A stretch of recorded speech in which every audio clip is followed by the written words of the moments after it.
few minutes more, Right. then we can Yeah, get the get this show on the road.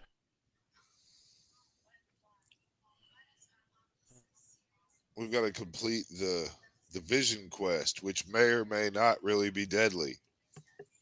Yeah, you don't know. Yeah, I don't know. I know we can't get treasure, so I mean, Yeah, at this point, you've pretty much figured out that that you are kind of in like a dreamland. Um, the books kind of gave it away, uh, and you've kind of I would think that you've figured it out, but it'd be more like those dreams where you're dreaming, but you realize that you're dreaming, yeah. and so you're not quite sure, you know. And of course, there's all the old wives' tales. If you die in a dream, you'll die in real life. I don't know if that's really true, but I don't know either. But there's something in here that's supposed to teach us something in order where to find the other half of the key. So right. Well, you think? I mean, maybe. And it it really depends on you know how you interpret the vision. okay, I guess we have to do more to find out more. It's one of Right. those. You know, So he's having a hard time logging into Roll 20 for some reason. He should be here in a minute. oh yeah, it happens. In all the years that I've been using Roll 20, I've only had one time where it it just didn't want to. It just didn't work. Like flat out would not load at all. That's when And I was using Edge. yeah, I had a problem with every browser doing it, and Oh, luckily it wasn't one of our weekly games. It was for I use it to throw a map up on the screen for my home game, and so I was just like, well, fuck it, I'll use roll, and and roll for that kind of situation, it kind of works better anyways. So I just decided to stick with that. no, I feel you. But But I, yeah, that's the only time I've ever had a problem.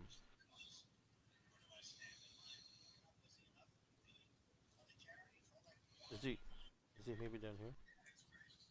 I don't know.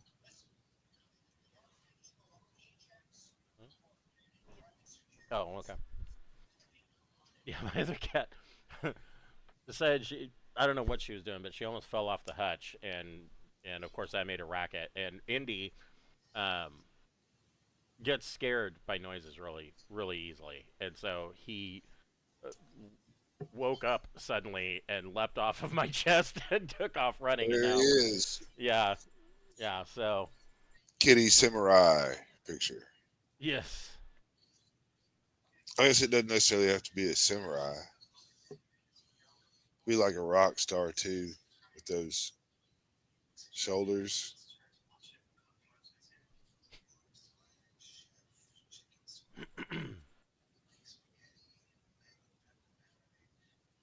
yeah. It's just it's so funny. How Tassie. At first, I thought Tassie. You know, oh my god, I hate the baby. Drown it.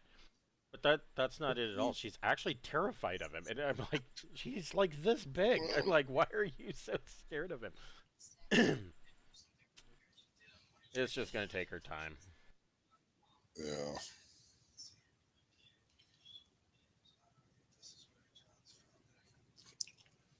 they're very territorial by nature. Oh yeah. Well, and I've noticed as she's gotten older, and I found this to be true, taking her outside, um, that she um, she gets jealous. You know, if there's another cat around, because I'll have her on a leash, and if I reach down and pet the cat, she's okay with that. But if the cat decides that it likes being petted and then comes over wanting more, she's like, that's not okay. He belongs to me. Yeah.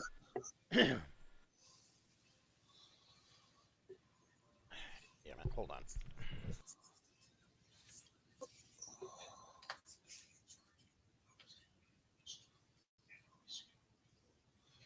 looks like Brian's coming in.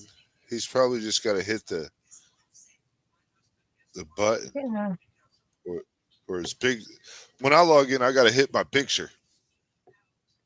You know, that the little makes the circular video thing refresh. work. Yeah.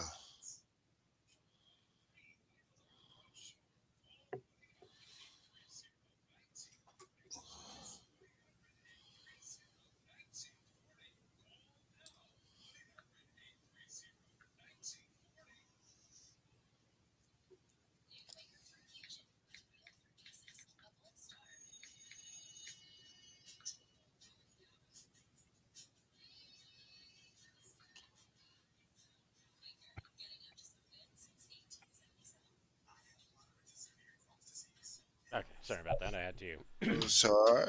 had to I think help my other cat get down. She got up, but she couldn't figure out how to get back down.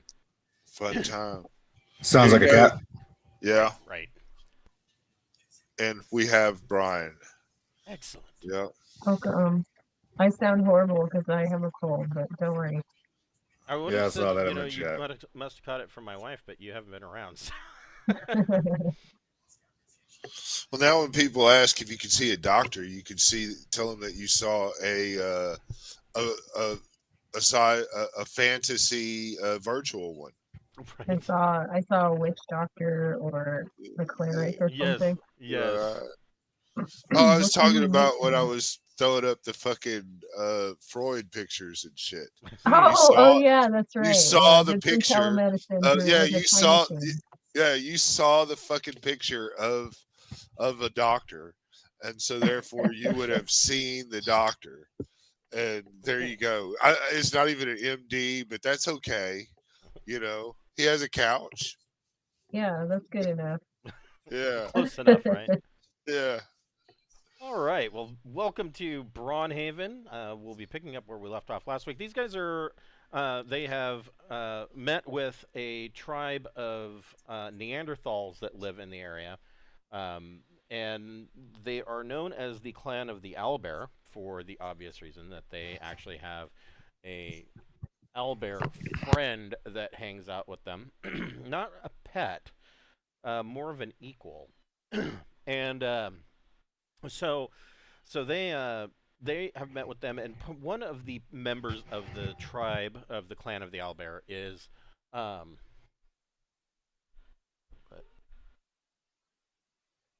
is a shaman, a woman named Chukra, and uh, she is basically high all the time, and she burns these slightly hallucinogenic herbs like constantly. Her cave is filled with the smoke, and she has sent you. You asked her if she knew where the looped scepter was, which is the second key needed to open the the extra dimensional space where Tassadantilus, the Archmage, is rumored to be imprisoned. And she sent you basically blew smoke and ashes into your face. And when you swear you just blinked for a second, but when you woke up, you were in this dungeon. And um, you have now come to the realization in your current room. You've stopped for a 10-minute break, and there is a bookshelf in here, and all of the books on the shelf, on the top shelf, they all they the spine of the books all read the same thing. They all say stone dragons, like it's an encyclopedia set on stone dragons. And on the bottom shelf, the all of the books are about beholders. Now, you've realized two things, and you are kind of lucid dreaming at this point, is what you think, because when you open the books, one of two things happens: either the pages are completely blank, or there is writing, and you recognize that it is writing, but when you really focus on it, you realize that it's just a jumbled gobbledygook. They're not real words. And it has also come to your realization that the titles on the spines, you know that they say Stone Dragon, and you know that they say Beholders, but when you really focus on them, they're just a random mishmash of letters. And so you, in your 10-minute rest, and this was kind of at the tail end of our last session, that one of two things, you believe that you are dreaming, and there is some question of what happens if I die in a dream. Um, we don't know. The other question about that, of course, is that came up was obviously you think that stone dragons and beholders have something to do with where the looped scepter may be, or you may be facing one in this dungeon. But before we get started, I'd like to thank a friend of the Greenwater Guildhall. None of these are sponsorships or partnerships of any kind. They're just products that we really like. And today we're going to go ahead and thank Easy Roller Dice Company. We were just discussing they are having a sale on their glass dice. I believe it's like 25% off on their glass dice. So definitely go to easyroller.com and check out or easyrollerdice.com, and check out their glass dice. They look pretty fantastic. We were discussing, I've never rolled glass dice, so I don't know how they roll. I would highly, just like with stone dice, I would highly recommend getting a dice tray.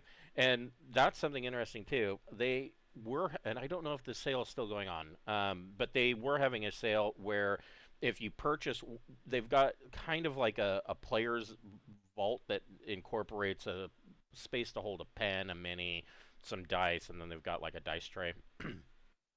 And they had a deal that if you purchase one of those, you get one of their easy open stand up dice bags for free.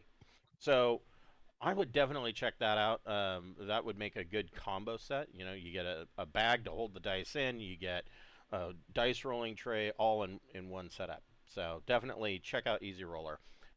They have some really good products. If you haven't ever tried one of those stand up dice bags, they're awesome. I mean, don't get me wrong. I'm a purist, and I still love the Crown Royal bags for holding dice. But the the stand-up bags are really cool because you can open them, and you just set them on your table, and you can see inside the bag. I mean, unlike the Crown Royal bag, of course, you open it up and it just flops all over the place. Whereas these actually stand up and just open, kind of like a grocery bag. They're really cool. If you're a fan of the channel, we do have a merch store via Zazzle. We've got T-shirts, we've got buttons. There is actually a fleece blanket with a map of the Glossian Empire printed on it. It comes in 3 sizes, from itty bitty baby blanket all the way up to you can cover most of your bed with it. And there's a beer stein on there. I'm debating at this point. I might be adding a Proback, a fitted, embroidered Guildwater Greenhall hat. So yeah, check us out, and if you'd like to help out with our bandwidth and our various other subscriptions, get yourself a shirt or a button. The buttons are the cheapest things on there right now, so yeah, anything you purchase goes directly back into the channel, and it definitely helps us out. I am slowly making progress on the next leg of the adventure, and I think I'm up to 83 pages, and I only yesterday finished one district of the Imperial Port. So this next book, it is going to be a hardcover, and it's going to be its title is the Tantalizing Tower, or Tassadantalus's Tantalizing Tower, and it is both going to be Atlas #2, the Imperial Port and the southwestern coast. And then it is also going to have the adventure, Tassadantalus's Tower. Um, so this book is going to have a ton of stuff. So the Imperial Port consists of like the Merchant District, which is the district I just finished, the Docks District, the University District, and the High District. Um, and all of those have their own thing. And then once that's done, there is the island of Smuggler's Cove, which is across the bay, and there is the fishing village to the north of Reef's End, where Tacidantlus is rumored to have been born. Well, not rumored. We know that he was born there. And of course, Tacidantlus Tower is actually in the University District, but I'm going to leave that for the very end where the adventure takes place, and get to all the information um, about the area first. So that will be coming. Like I said, it. I only just completed the first district, the merchant district. So man, it's going to take a little bit longer. It's coming. It's coming. So keep an eye open, and of course you'll see. You'll be told here first as soon as it's available. So you guys have sat down, eaten some beef jerky, you know. So everybody roll a wisdom. Or all of your characters roll a wisdom ability check. So you want to roll a d20, get under your wisdom.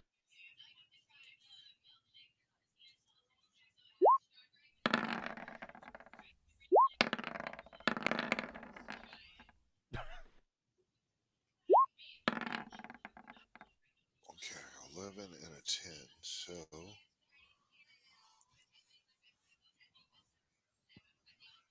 Borman got it on it, and both of mine got exactly their number. Okay. What about Mavis and Alora? They both rolled up under. Okay. And what about Dentry and Jackson? Dentry made it. Jackson did not. Okay. So everybody except for Jackson, as you are on your you're taking your break, like you would normally do. Everybody except for Jackson notices something, is that in your packs, you're sitting down eating a ration, some rations, and it occurs to you that it seems that the rations in your bag are endless. Yeah, this is dreamland. I don't know what to tell you. That's a Give good me the name. food. Yeah, Give eat me up. all We the can just food. live here and get fat and tell jokes forever. So out of It'll be this room, great. you came in from the west through these double doors here. There is a single door leading to the east, and there is a single door leading to the south. I mean, I vote east personally, but I'll go with the group if they want to go south so bad. I don't give a shit. East is fine by me. I'm just gonna run some quick checks, make sure everything's okay with traps, and I should find them in theory. You do not find any traps. Is the door locked? It is not. Well, then I will just sneak down the road. This is at a minus. I'm sorry, at a +2, which is still moving silently. I will come in here and look for some traps again. I should find traps, and then Don't find any. all right. Then I'm at the very end of the hallway, I guess, checking out the fucking door. Okay. Is it locked? It is not. All right. Well, I'm uh, I'm gonna quietly try to open the door here. Okay.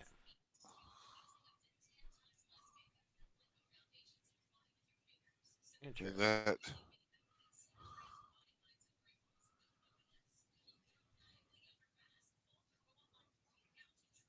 We looking in there. Okay.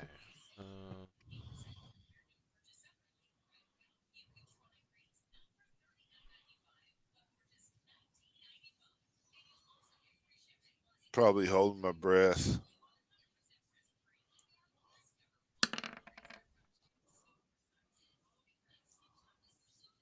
Okay.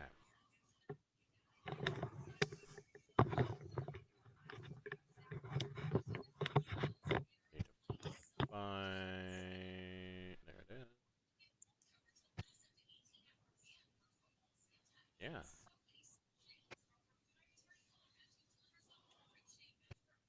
So, and you're gonna just kind of quietly creep the door open. Yeah, I'd like to be invisible when I do it. Okay. So you put your ring on. Interesting.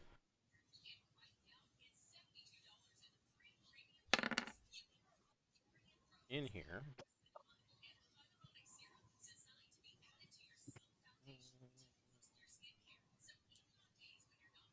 I remember where these guys were at.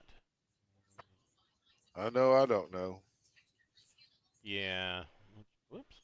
It's been a little bit.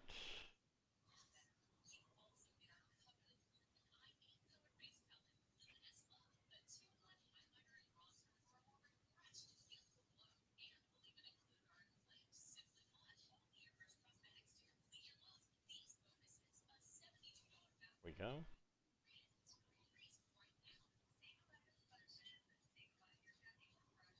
Oh. Oh, all right. I still don't know what the fuck that could mean, though. That Minotaur, maybe? It is. Oh. I will tell you a bit more about these guys in a moment. Yeah. Yep. Of these guys. Ooh.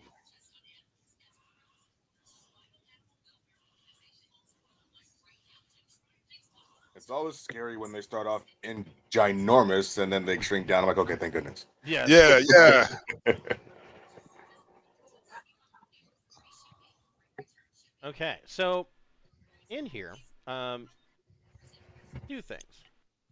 They do not notice you kind of creep the door open, um, and so they are going to be surprised. And you see that there are two minotaurs in this room. In addition to that, you see that there is in this corner down here another group of these um, softly glowing lavender crystals. They give off like a purplish light for up to 20-foot radius, and so it's similar to a torch. Um, and you notice that there is a pool of water uh, in this on the south wall, and it is a constructed pool, like a like almost like a fountain.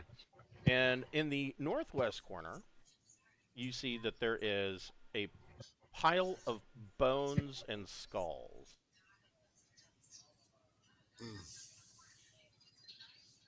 Well, Minotaurs tend to be fucking guardians, if I'm not mistaken. So maybe this is the way to the treasure. Which way is this guy here facing? Here. Which guy?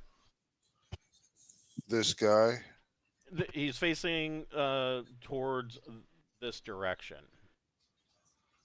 All right. All right. Well, I'm going to move right here and I'm going to backstab his ass. All right. Everybody, roll initiative.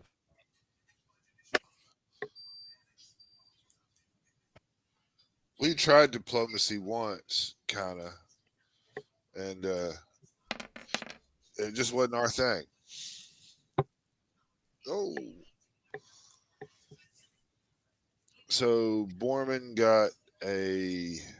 Oh, we do it ourselves. Yeah, you can do it yourself. Yeah. Usually. Sometimes it wants to fight you on it, but Yeah. Sometimes you got to try 3 or 4 times to set it. right. Yeah. But I'm good. Okay.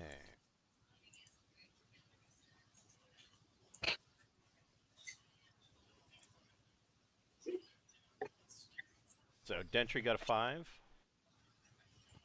Yes, sir. Okay. That's a good high number. I rolled terrible for both mine. Well, you're not really feeling your best today. You wake up from the vision quest with a fever. Like, Yeah. yeah. Caught a So, fucking bug. so Borman is going to move, and we'll come to Borman in just a minute. Dentry, you see, well, the last thing that you would probably see down this hall is the door open slightly by itself.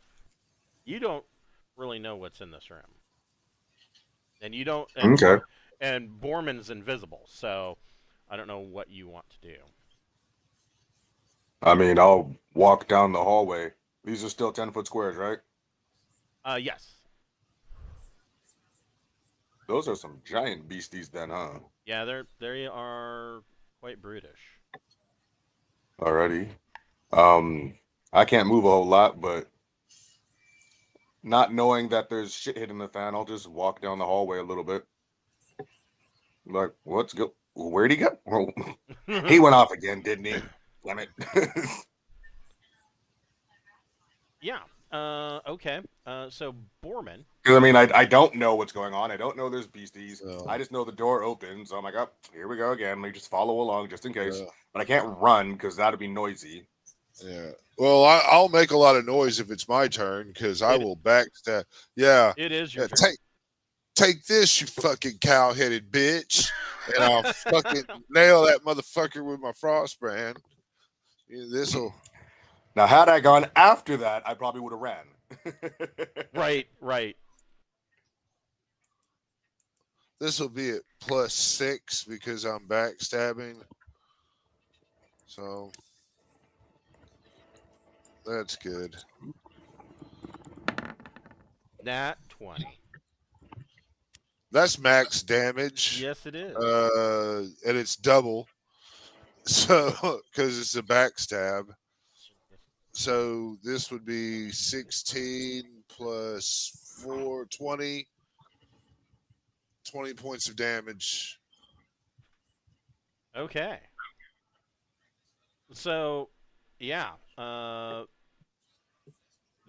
You guys from in this room, you can hear like a mix between a mooing cow and a shriek. And you can hear a bunch of movement. Now, of course, Borman is no longer invisible. The Minotaurs are surprised. They are quite shocked, especially the one that just got stabbed brutally. So, Alora, hearing this from down the hall, what do you want to do?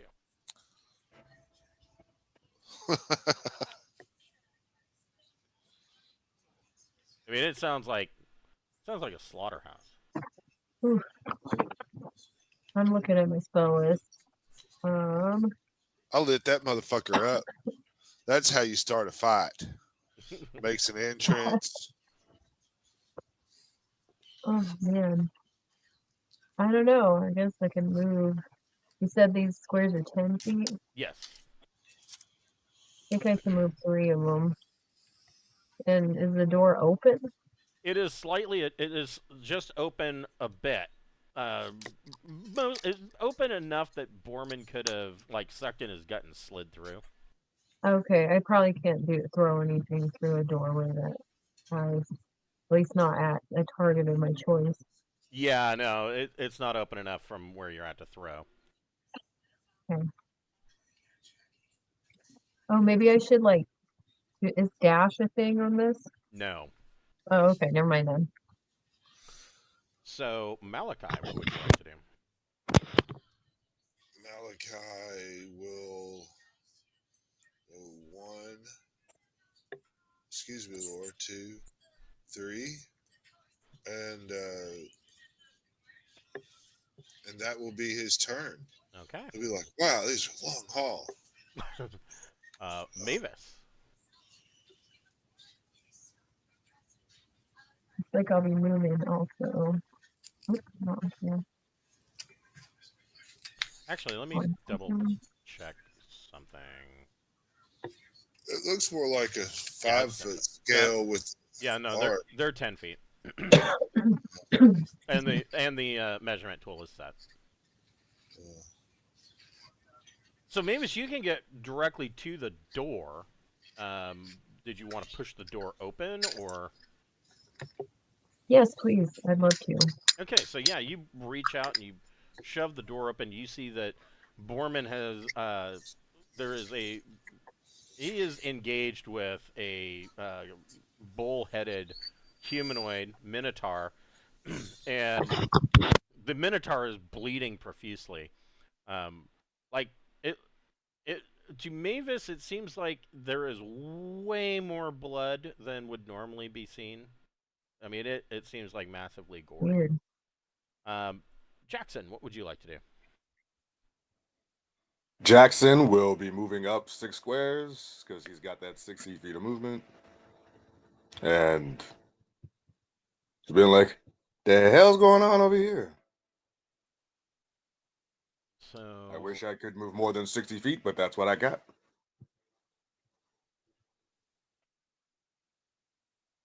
Are you sure these squares are set right? yeah, yeah, 'Cause you can you said they're move. 10 feet squares, but if they're 10 feet squares, I only have 6 squares. That's simple math. That's more than 6 squares. Oh, I know where the problem is. I know where the problem is. Hold I was like, I mean, it's simple math. It's 60 feet, 6 squares. Like, no, I know it's not the measurement tool that is off. It is the square size that is off. Da, da, da. Let me turn the grid on and adjust the size of the square.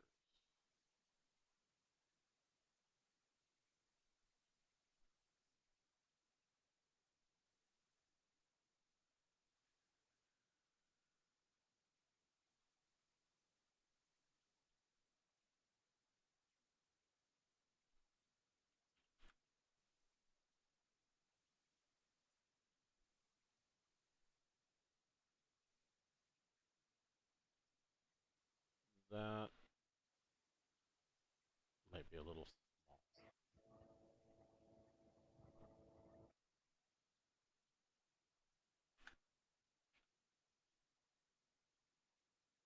That's better.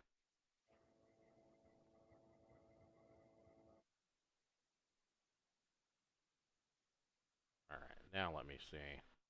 You're like right here. It's still saying no. That can't be right. I mean, I just went with 10-foot squares, 60 feet, 6 squares. Right, and you're right. That is what it should be. But it'd be nice if the measurement tool worked.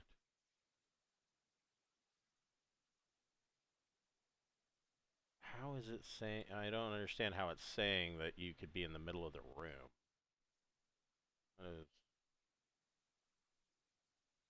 Oh, here. It's just easy enough to count the squares. Oh, there we go. Now I can see the squares. Okay. Well, But that they're is different. incorrect.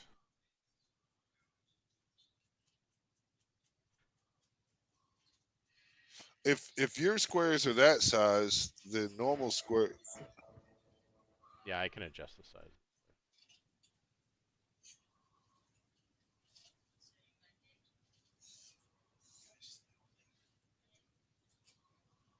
Actually, I think that is correct. Now,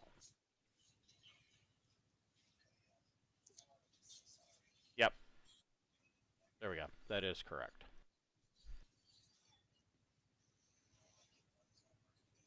Okay. So since that is correct, I should be able to turn this back off.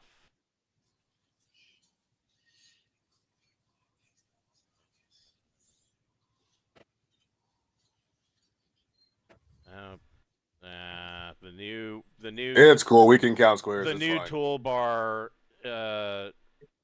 Yeah, that's crappy. So the new toolbar only if you turn the grid off, it resorts back to 1, and these are not 1; these are half. So that works. We'll just do that. So, so yeah, you run up to there. You can see that Mavis has pushed the door open.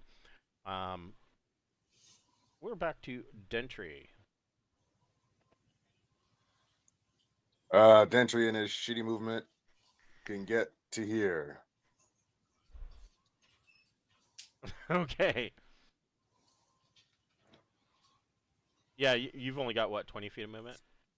Yeah. Ugh. Ugh. But, I'm wondering if Borman would have been able to get that far. through this open door, though, Yeah, I'm gonna take some liberties. this Minotaur is 80 feet away, and you could throw your axe if you wanted to. At 80 feet... No, that's out of range. No, that's out of range, yeah. Alright. Okay. Oops, wrong button. Borman, what would you like to do? I think I'm gonna hit him again. Alright. And there's no reason not to. Ooh. Let's do another 10 points of damage. Ooh. So Borman just reaches out and roll a d6.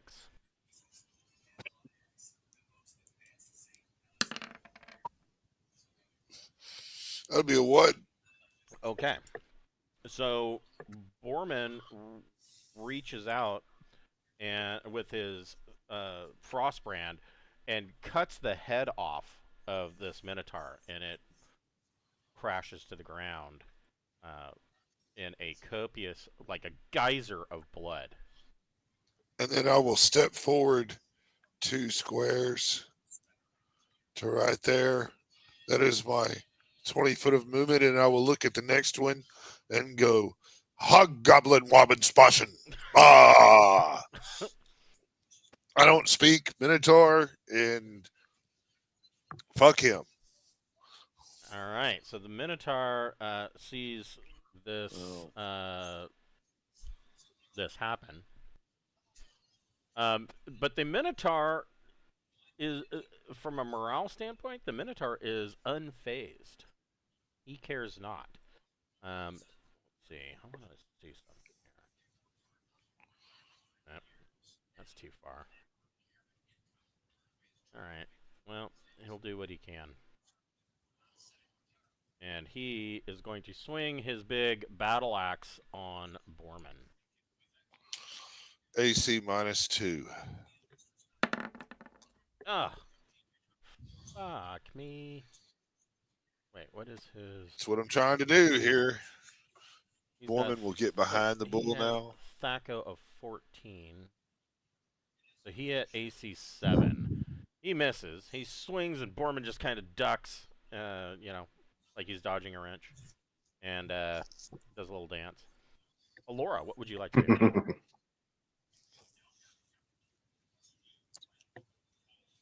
Let's move. Maybe from here I can do something.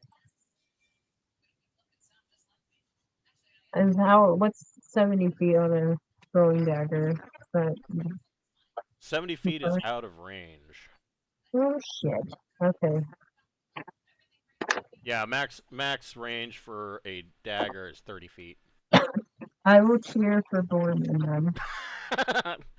Hooray! You can do it, buddy. That kind of thing.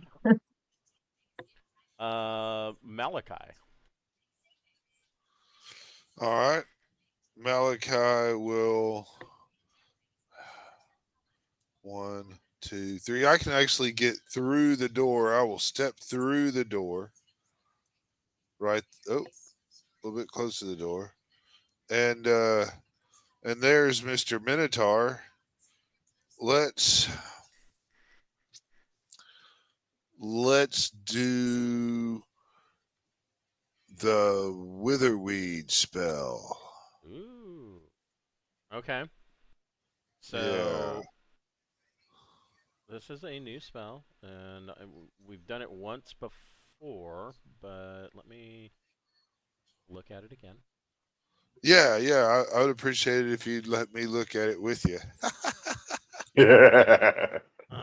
We will learn together. Yeah. I could probably make that happen. Hold on. I know it's got a good range to it, and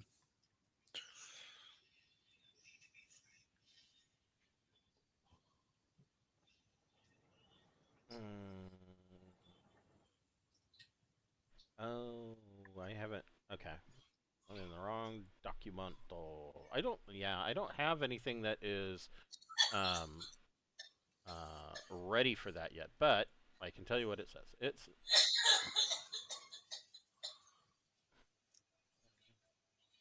oh, there we go. So it says.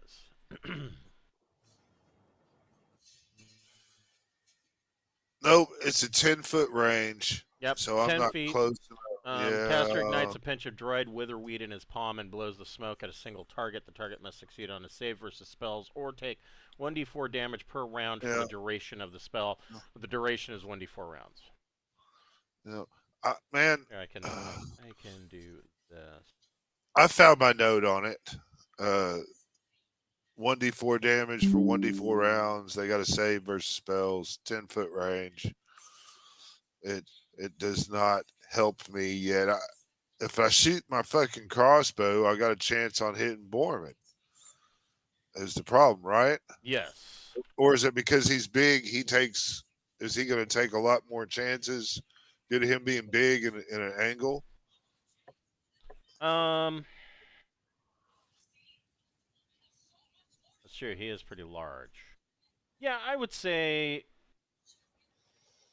that it would be a D4 roll. On a 1, you'd hit Borman, and 2 through 4, you would hit the Minotaur. All right, so let's see. All right, 4, you hit the Minotaur. All right, so I guess we're gonna do a D6 plus 1. 3 points of plus 1 crossbow damage. Okay. Thunk. Yeah, yeah, and that's pretty much what it sounds like. You just hear a thunk, and this crossbow bolt is sticking out of this this Minotaur. Give me just a second here. And right before he shoots it, Malachi will be like, "It's coming right for us," and he'll.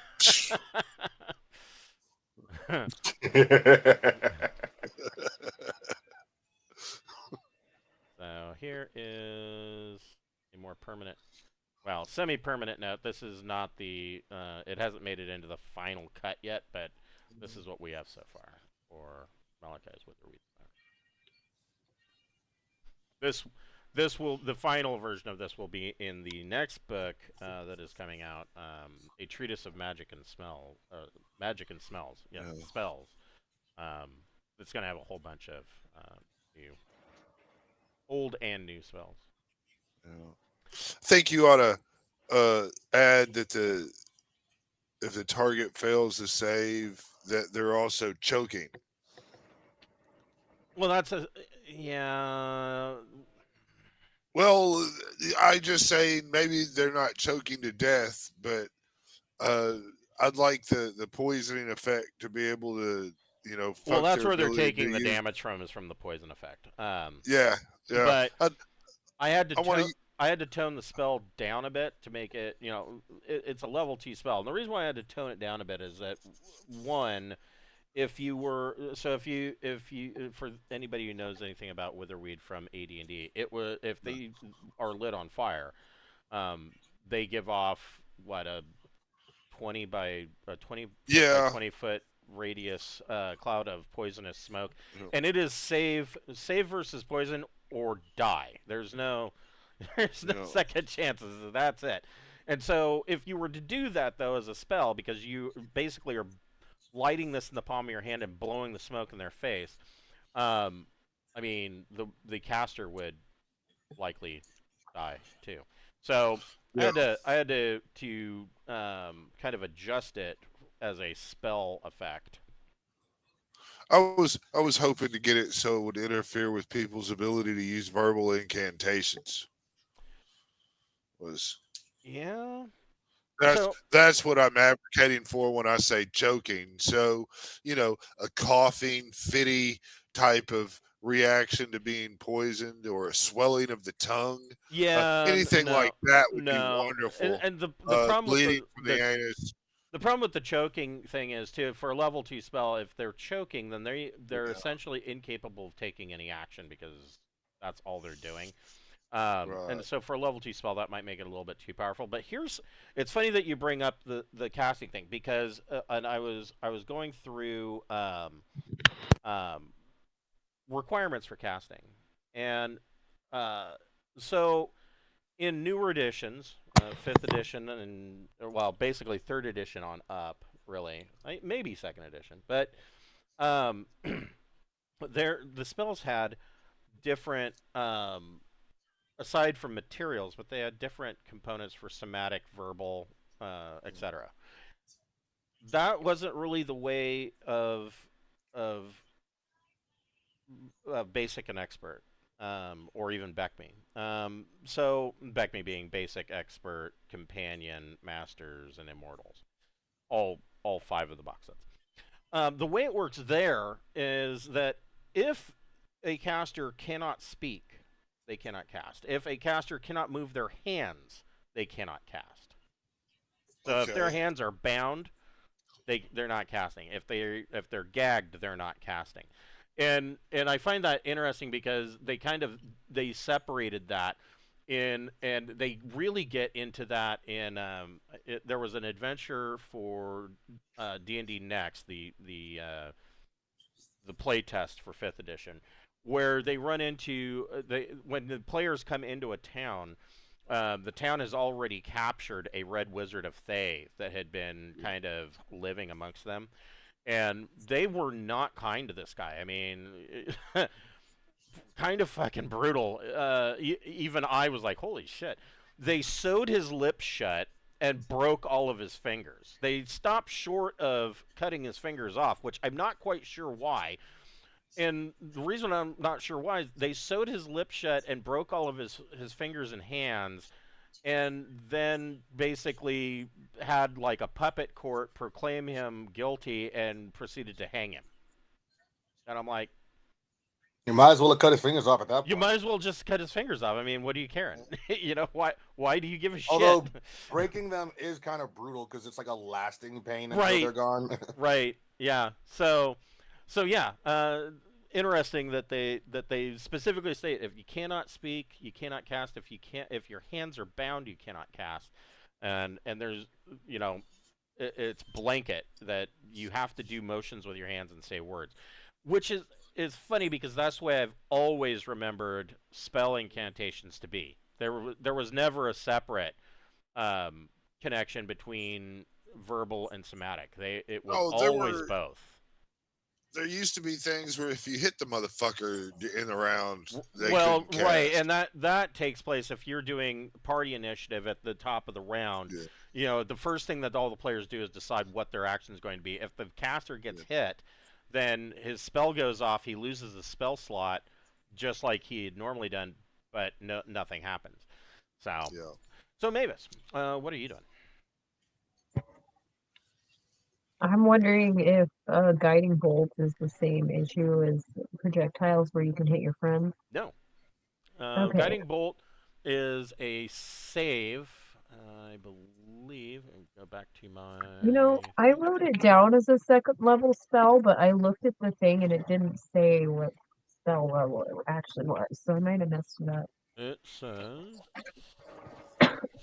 this one might actually be completed. Hold on here. Back to the previous spec that isn't done yet. Treatise on magic and spells, and that is a cleric spell, so I'm pretty sure that one is done.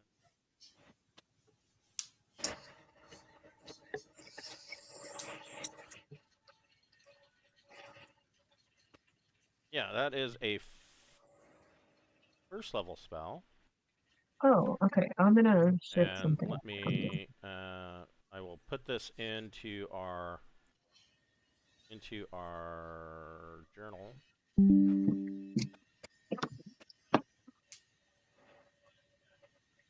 Which will also make it easier to look up.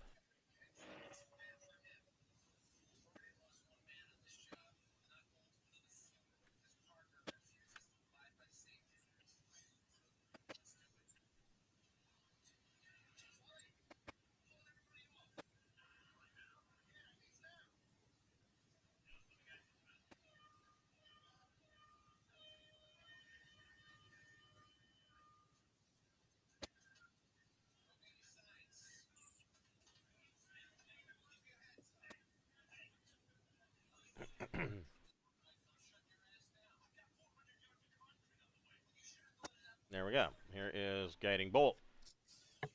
So it has a 120-foot range. They get a save versus, or it automatically hits. Will do 1d6 plus 1 damage. Then they have to make a saving throw versus spells. And on the following round, the first attack against that target is made with a +1 bonus. So it's only the first attack after that that gets that +1 bonus.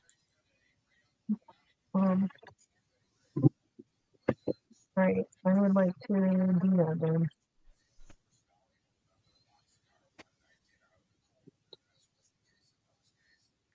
You said they have to do a save. Do I need to roll the hit? Nope. If you cast Guiding Bolt, it's going to be like a magic missile. They will automatically take 1d6 plus 1 damage. Then they have to make the save to see whether or not they glow for that. Oh. If they fail the save, then they're all glowy. Okay, so 5.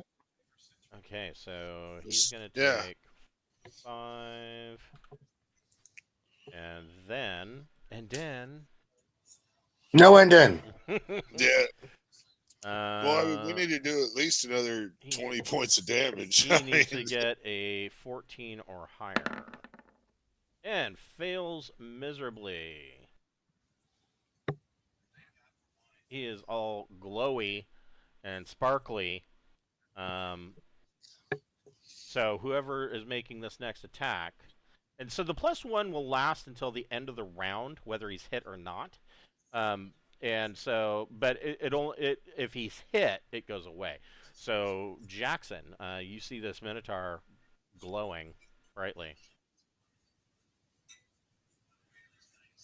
Let's see. Can I get there? 1, 2, 3, 4, 5. Hey, I can get there.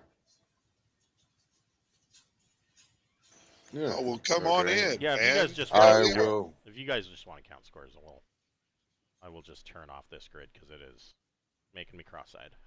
It's a nightmare. Yeah. Yeah, it was a lot. All right. I'll get to. I guess I'm like anywhere in that square because it's smaller. So I get to there, and I will swing the Vorpal.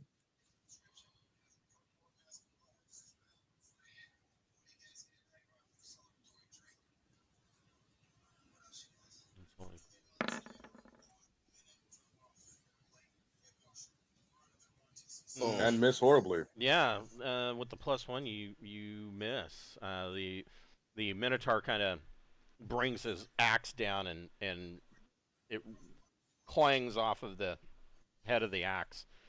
Dentry. Dentry's just like, I'll get there eventually, guys. Don't wait for me. So now with Borman and Jackson, if you were to do a ranged attack, A 1 will hit Borman, a 2 to 3 will hit the Minotaur, and a 4 will hit Jackson. If you wanted to risk that. Jackson says go for it. Kill the thing dead. I mean, he probably shouldn't because he's already hurt, but you know. But I mean, you get a +1, so. True. Nah, Dentry would still not have his range because his axe is only 30 anyway. So that's all Dentry's 10, got. 20, 30, 40, yeah, he's 50 feet. Okay. Borman. Oh, I guess. Well, that would end on Mavis's turn. So. Yeah, well, I'm gonna Well, no, hit. it's the end of the round. All right, He well, is no longer sparkly. all right, well, I'm still gonna swing my Frostbrand. That's What's your Thaco? 17. Yeah, that'll. Oh, It's AC 7. yeah, you very narrowly miss. You swing your sword, and the Minotaur kind of at the last second kind of leaps back, and it just very narrowly misses, disemboweling him. I'm gonna try to do it as a fighting retreat. Hopefully, Jackson will also join me. Okay, so You yeah, know, you can we're just move half your movement rate. so I'm just gonna move 10 foot back toward the party here. Hopefully, kind of bring him closer. The quicker we get Dentry involved here, the better. So True. yeah. Step back with me, Jackson. The Minotaur is going to swing on Jackson.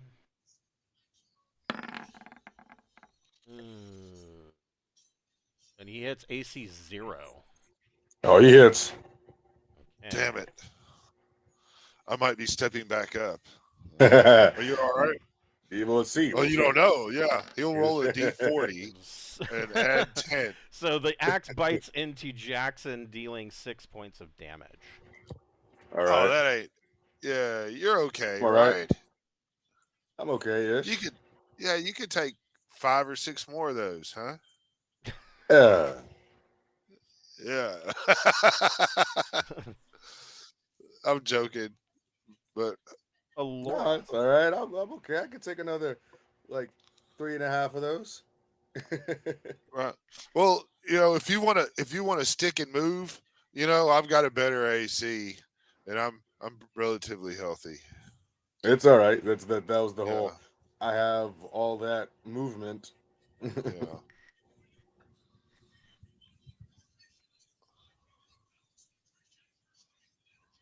I can't really do anything without risking hitting my friends, I don't think.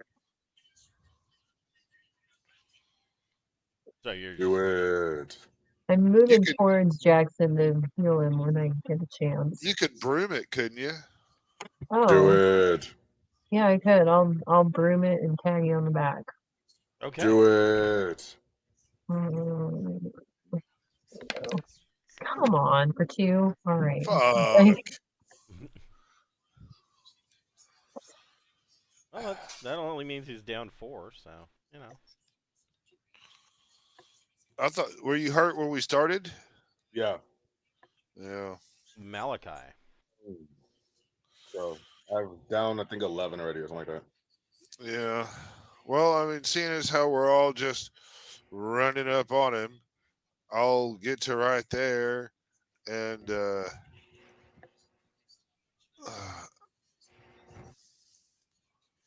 man, that guy hits really hard. I can't do anything. I'll hit my friend. Okay. Mavis. Okay, I think I can finally run up and slug him, probably. Yeah. Oh,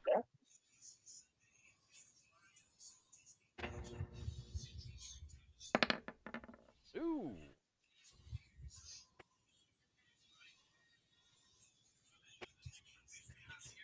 That is a hit. You hit -1, or yeah, you hit -1. So, yeah. For 7. 7. Okay. So yeah, Mavis brings her her warhammer down and cracks him in the skull. And but he's still going. Jackson.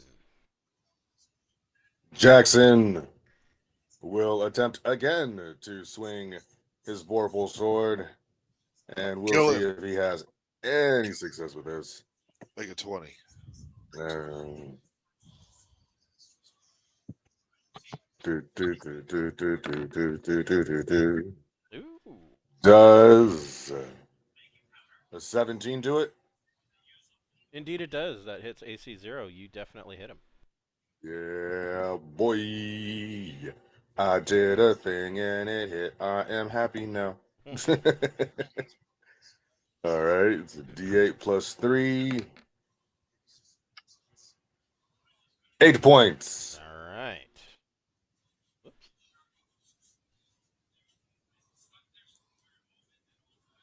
Ooh. Okay, so you slash out with your vorpal and stitch a line, just a that quickly turns into oozing blood across his chest, his pectoral muscles. You can actually see the muscles kind of poking out of this gash, and he is just bleeding profusely. Gentry. Gentry will keep uh keep moving forward.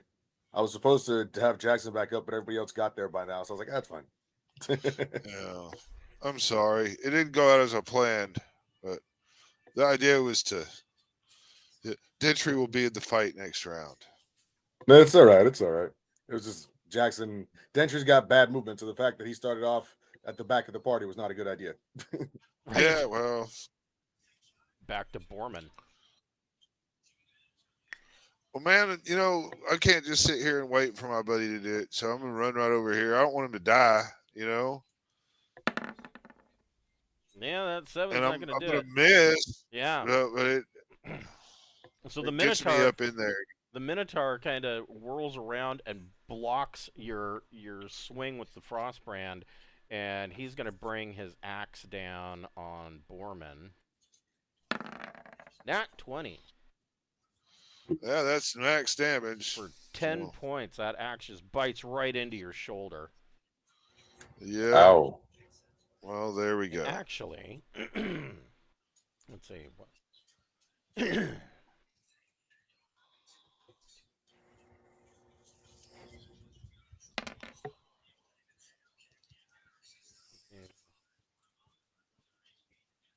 Actually, not your shoulder. He, excuse me.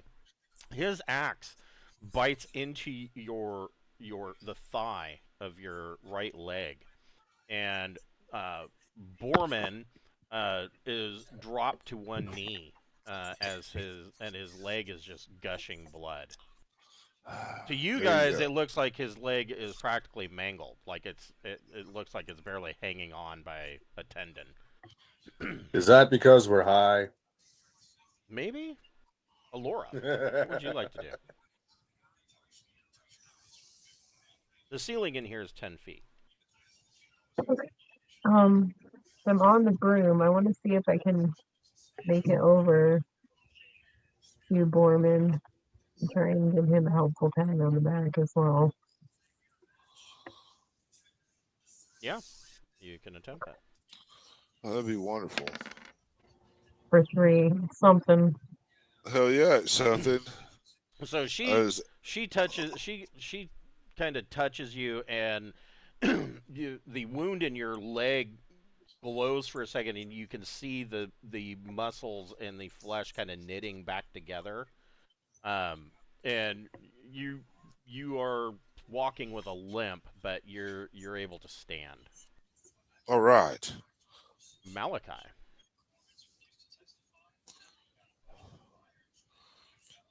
Man, we've got to finish this thing. It hits too hard. I'm going to bump up here. Now I'm within 10-foot range of it. Yes. Is that correct? Yes. All right. Yeah, so I'm gonna hit it for a D4 off top, and then it needs save versus spells, I guess, or take a D4 for 4 rounds. Right. That how that works? Yes. Yeah. So Go ahead and give him 4 points. Poison damage. Okay.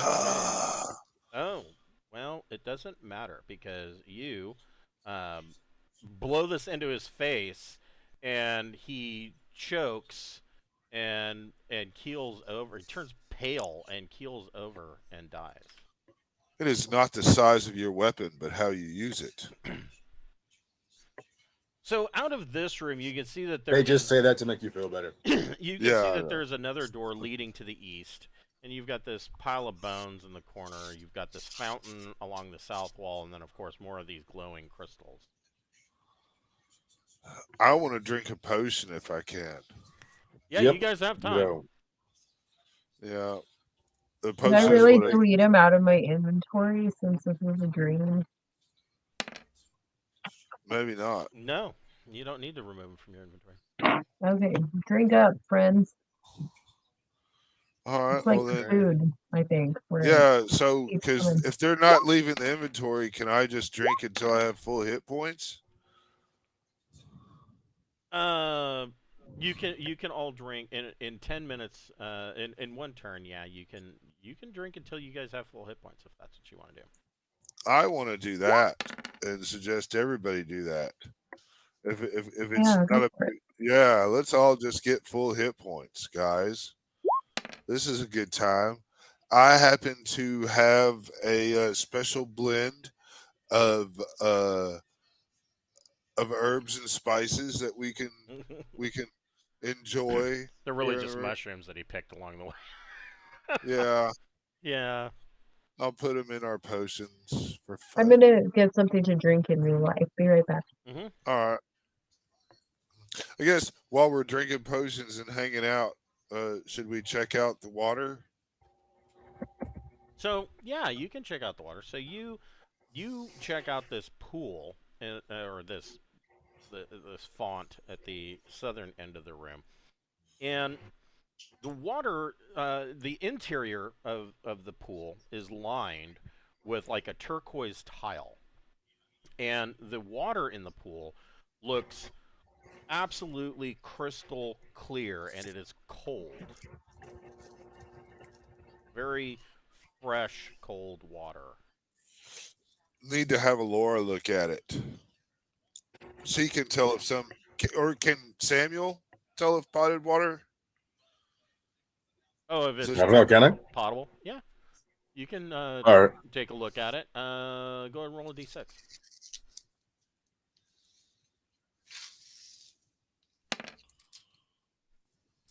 Um, in Jackson's opinion, it is perfectly crystal clear water, but he can't tell if it's drinkable or not. It looks. I'm gonna do like my homeboy in Pitch Black. Looks clear. Right, right. Well, you got to take a taste. It's Vision Quest, and we're here for a reason.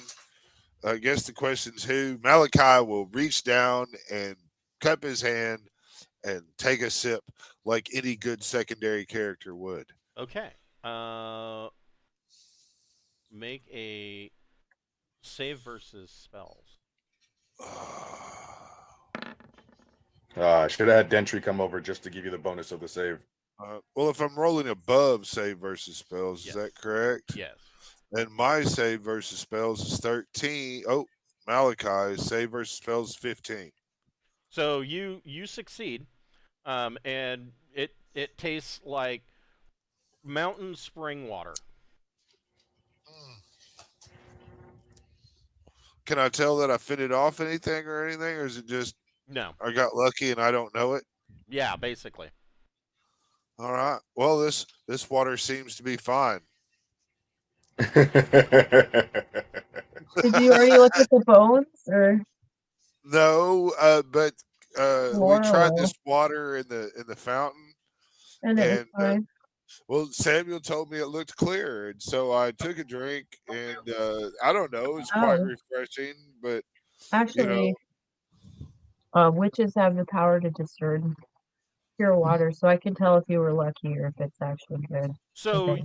so you check the water. Alora checks it out, and it is not pure water.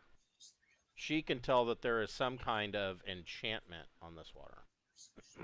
I'll get mad at Malachi for drinking it without asking him first. Yeah. Samuel told me it was good. Then I'll grab his No, nerdy little that's hand great. and we'll go look I'm at the not bones sure. together. Samuel said, "I'm not sure." Don't go putting words in Samuel's mouth. Well, the enchantment could be good, but we don't know. I guess. Yeah, I'll go with her and look at the plants. The bones. Okay, so Yeah. there are numerous bones in here, but mostly they are a collection of skulls in a small pile, and they all look like human skulls. The one thing that you notice as you get closer and shine some more light on them is that all of these skulls have been turned to stone. Or maybe they are stone and were carved this way, but they appear absolutely perfect. All right, we should stay away from the crystal. It makes us. It puffs things at us, and Oh, okay, yeah. yeah, and we know it petrifies. Well, that was the mushrooms. That was the mushroom that did that. Yeah. Okay. They also glow purplish. I feel you. So then I know I don't really know if the crystals should be investigated or not. So far, Jackson broke off one of the crystals and is basically using it as a torch. Yeah. I think it's okay. Yeah, I It's guess pretty so. weird though. Yeah. Um, I guess we're ready to continue on then. I guess so. Maybe the mushrooms decomposed the bodies and the bones left over got turned into Yeah. stone. That's my best guess. Okay, let's keep going. Are there any traps? There are not. I'm going to quietly try to open the door here. Not so quiet, but I'm going to kind of step in and look for traps again.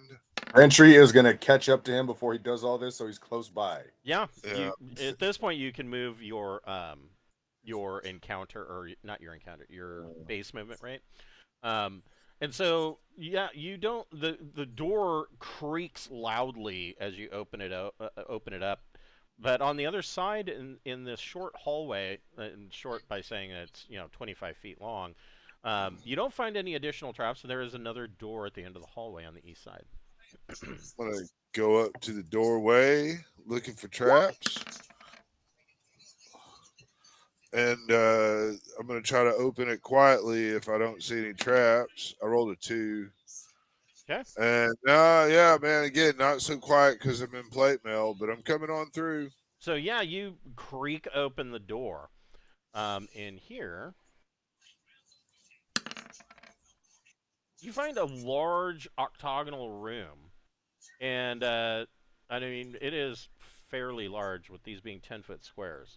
And your torchlight only goes out 20 feet. So it is a large room. You can see that there is a wall to your south end, and you can see that the western wall continues off into the darkness beyond your torchlight. Well, I will call out. If you're here for us to kill you, let's have you then. And I will step 20 feet into the room, bringing Okay. Yeah, joy and good heartedness. You are not encountering anything.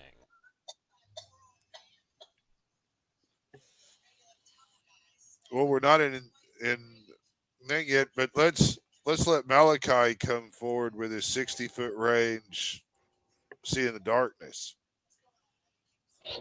So Malachi steps in and he looks out 60 feet, and standing right here, he sees a statue of a dwarf. And the dwarf, the craftsmanship of this statue is exquisite. I mean, it looks lifelike, but it is a stone statue. And the dwarf is mid-run and looking over his shoulder like he's scared of something and running away from it. Be ready for another Gorgon, friends. There's signs of the statue creature running. Yeah. We saw something else turn to stone already, and Yeah. we're seeing perfect skulls that are stone, and we're seeing a dwarf that is perfectly stoned. Yeah. So here's the question: if your gaze is the ability to do something to me, and I'm not really gazing as I'm looking through a magical skull sight, do gaze spells really affect me? No. Oh, maybe I should be taking the forefront So with so my specifically, cloak. so if you're talking about like Medusas, anyone who looks at an undisguised Medusa, because they will often wear a hood, so if they pull their hood off, they'll be turned to stone. They have to make a save versus petrify. Averting your eyes is a -4 penalty to hit, and they gain a +2 bonus to attacks. The reflection of a Medusa is harmless. If a Medusa sees her own reflection, she must save or be petrified. So, if you are essentially, well, I mean, if you're using Skull Sight, that is actually your sight. Yeah, I would say that it would count. Yes, but Okay. but you're not seeing. I mean, all you're seeing is this statue. Looking around the room, 60 feet out. Let's say 1, 2, 3, 4, 5. Yeah, you can see most of this room from where you're standing. You're not seeing anything else in here. This dwarf is the only thing you're seeing, but you are seeing down here in a corner of this octagonal room. You are seeing a pile of gold, or a pile of coins. I want Alora to use the Staff of Dispel in case there's a magical effect that needs to be stopped for this to Okay. continue anything. So Alora, something weird happens. You see Alora pull out her staff of dispel, and she casts and she uses a charge on it to dispel. Or actually, I don't think it even uses charges; it's just permanent. And one minute you see Alora standing there, and the next minute, Alora. Oops, that was the wrong guy. Who did I delete? That Oh, was that was Alora. You got it. Oh, my screen locked up. Oh, that's not good. Yeah. So Laura is no longer with us. Hold my on gosh. just a moment. I need to reload this page.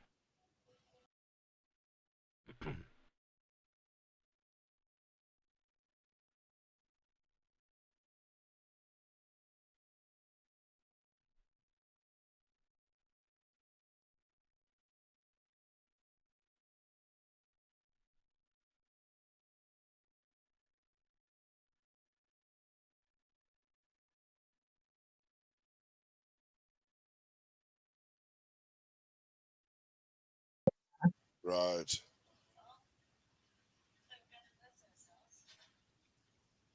Okay. Let's back up. Yeah, my screen kind of froze up on me. Yeah. I hate when my thing freezes up on me. I know, right? Yeah. There we go. The worst. So yeah, you see Alora cast a spell and just kind of fade into the shadows and disappear. Bye. Yeah, she's this. It's obvious that we're meant to stay here on the vision quest to get the answers that we seek. Uh, one of us has to be able to get the clue, or all this would have been in vain. Hopefully, she'll come back. I don't know. Yeah, we just can't use the Jackson spell. wants Go ahead, Jackson. Jackson wants to go up and look at the dwarf statue and see if he can tell like what kind of dwarf it is or anything. So See if he can figure out anything about it. I mean, Yeah, Malachi will take a more central position here with his sight. Try to see if anything jumps out. okay. And Borman will kind of hang around Jackson. Yeah, kind of like that. We need to. I want to try and follow the line of sight that the dwarf statue is looking at. So the dwarf statue. So where does Mavis want to move to? You can move your full. Yeah, there you go. So the dwarf statue is kind of looking off, like he's running towards this door. So he's running towards that door, or he's looking towards the door? He's running towards the door. He's looking over his shoulder, and over his shoulder, he's looking back here. Okay. So I want to say, hey, look Let's in go this over corner there. and see what's Yeah. over here. All right, let's go. Looking for traps as Okay. we move forward. I should find them. So No yeah, traps. going over there with Jackson, and then we'll look for hidden compartments, treasures, secret signs, things of the such. So you find nothing.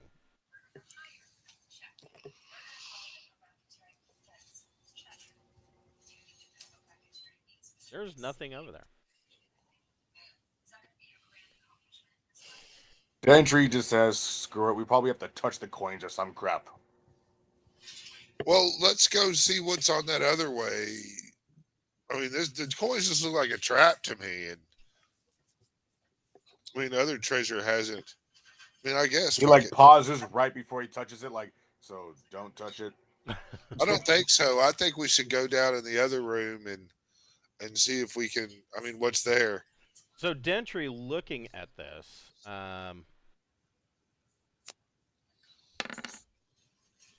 Dentry, you see that this is a pile of 4,000 facial silver pieces. But as usual, if you try to pick them up, they just seep through your fingers. Yeah. Alrighty. Fun. Maybe it's a clue of some sort for the next one. Yeah. I don't know. Try to keep it in the back of my mind. With that in mind, I think we ought to backtrack and go back to the other room and start heading down into there. I concur. Okay.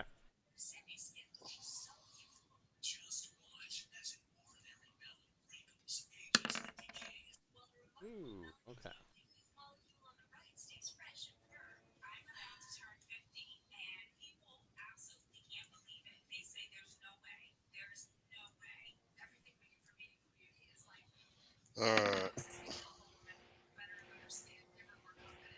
Oh, you're rolling. Maybe I ought to back up because we're staying together.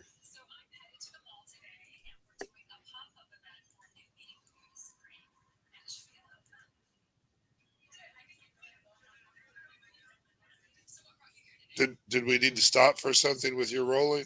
Not yet. Okay.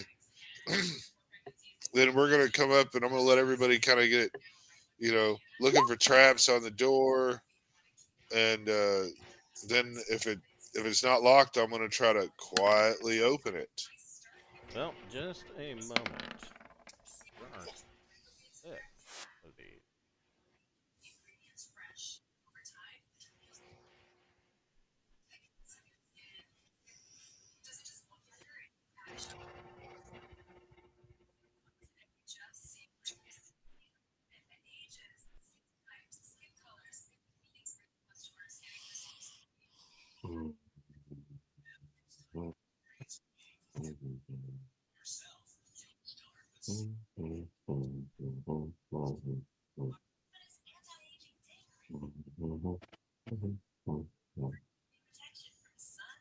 Mavis is closer to us, I hope. We're group. Let's be a group. Yeah. And we can group hug whenever we feel like.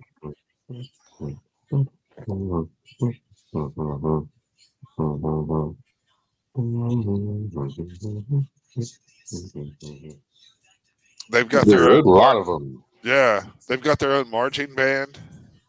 I think that wasn't that the Nintendo eShop music? Yes. It's good. I watched an Instagram video where it was like some kind of like You know those things like the marble rolls, and it's like hitting the little xylophone keys. And Yeah. watch one of those with the theme, and that's now in my head. Yeah, that one will get stuck in there for sure. So you make your way back into this chamber to go back to the southern door, and you've noticed that the room has changed. Everything that you expect to be here before is there. The chest, the table, the bookshelf, and of course the door to the south. But in the north, along this, and these guys are actually a little tighter here. There appear to be 6 columns, and these columns are 7-foot tall stone pillars, and they are carved in the likeness of female warriors. Are they prettier than me? All of the And character, every character roll a d6.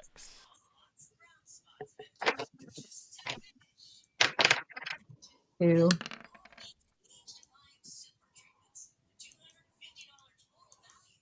2 and a 3. A 5 and a 3. Which one of you got a 5? That'd be Borman. So everybody except for Borman is surprised when these pillars come to life as you approach this southern door. Everybody roll initiative.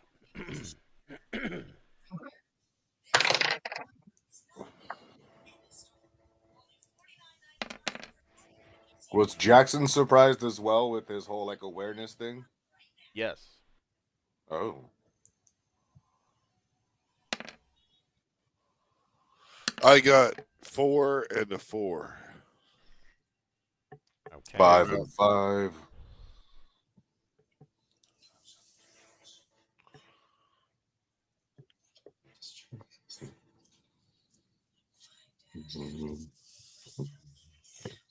Okay, I need that song out of my head. God, yesterday I had the worst fucking thing get stuck in my head. And it's stupid how this works. So I was on Twitter and somebody had posted a pic. The topic was like,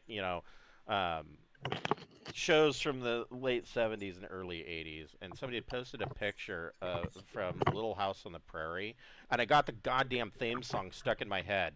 And I loathed that show. I hated it then. I hate it now. Like, ugh.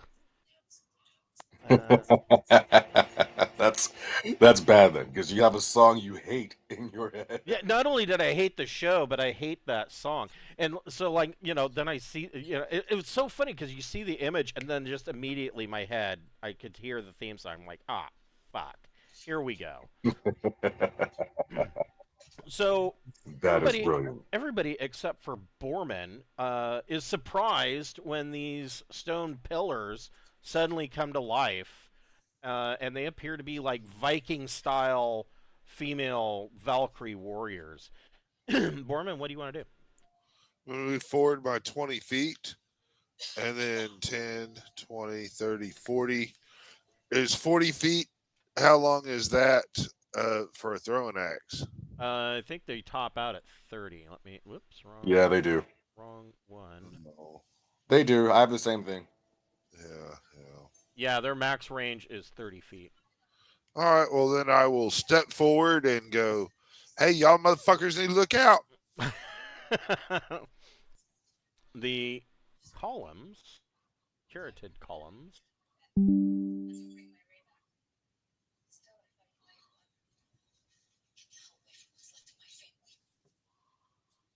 Oh, well, they don't move very well either. What you could do, Borman, is you could ready an action to throw that axe if they get closer.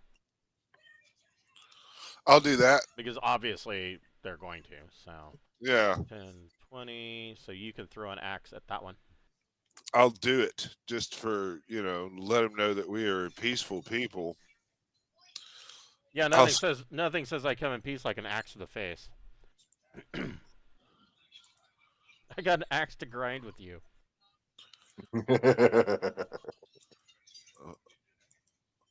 Borman will go, Do-do-do. "Hey, we mean you no harm," and I'll throw the axe. 10 and my AC, my THACO is 17. So I hit AC 7. Yeah, so your axe misses and swings around this carotid column and comes back to your hand. This one, 10, 20. And this one jumps up on the table. She's all kinds of Valkyrie.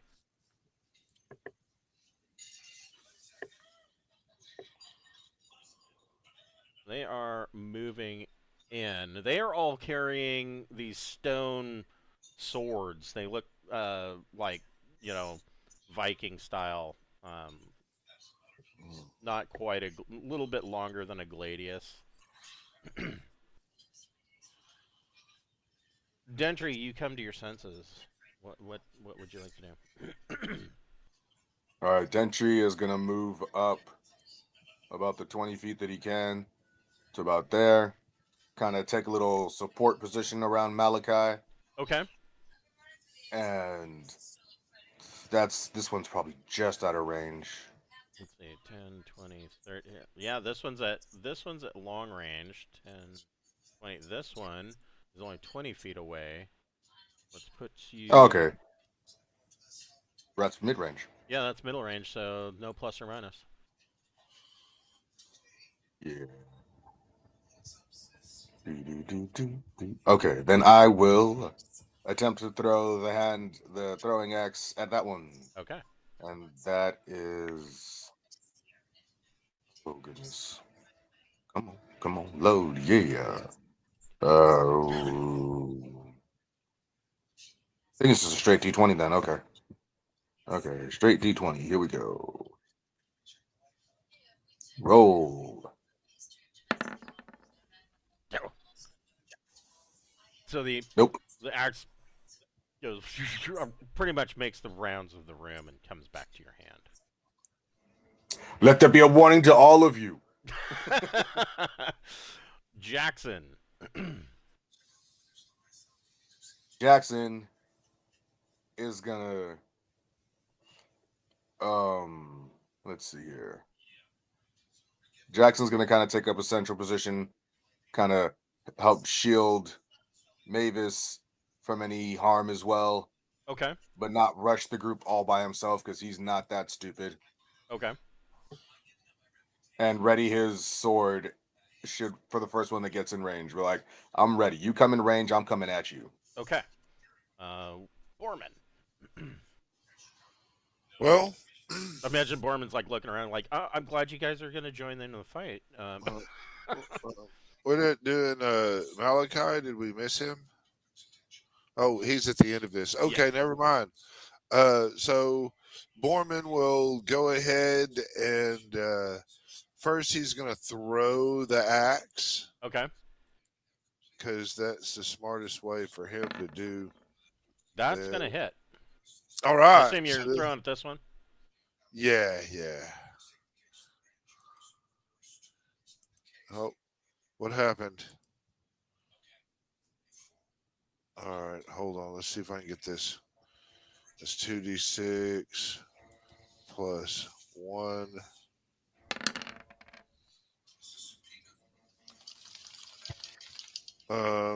What is that? 9 points of damage. Okay.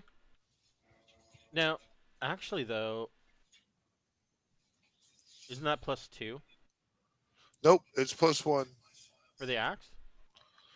Yeah, it's 2d6 plus 1. Okay. Yep. Roll percentage. Okay. Like, if you want to give us extras, we won't say no, will we? No, I'll never say no to extras. You always got to get them. All right, here we go. 1d100. Okay, so the axe, you throw the axe and it kind of it sticks into the chest of this stone woman, and you can see that there's a big, gash where this axe came in, and then it flips out of the gash back to your hand. Okay. But it does look like it did some damage, huh? It did, yes. All right. I've got to refresh my browser, so Yeah, see that I had to too. So while we're waiting for him to refresh, so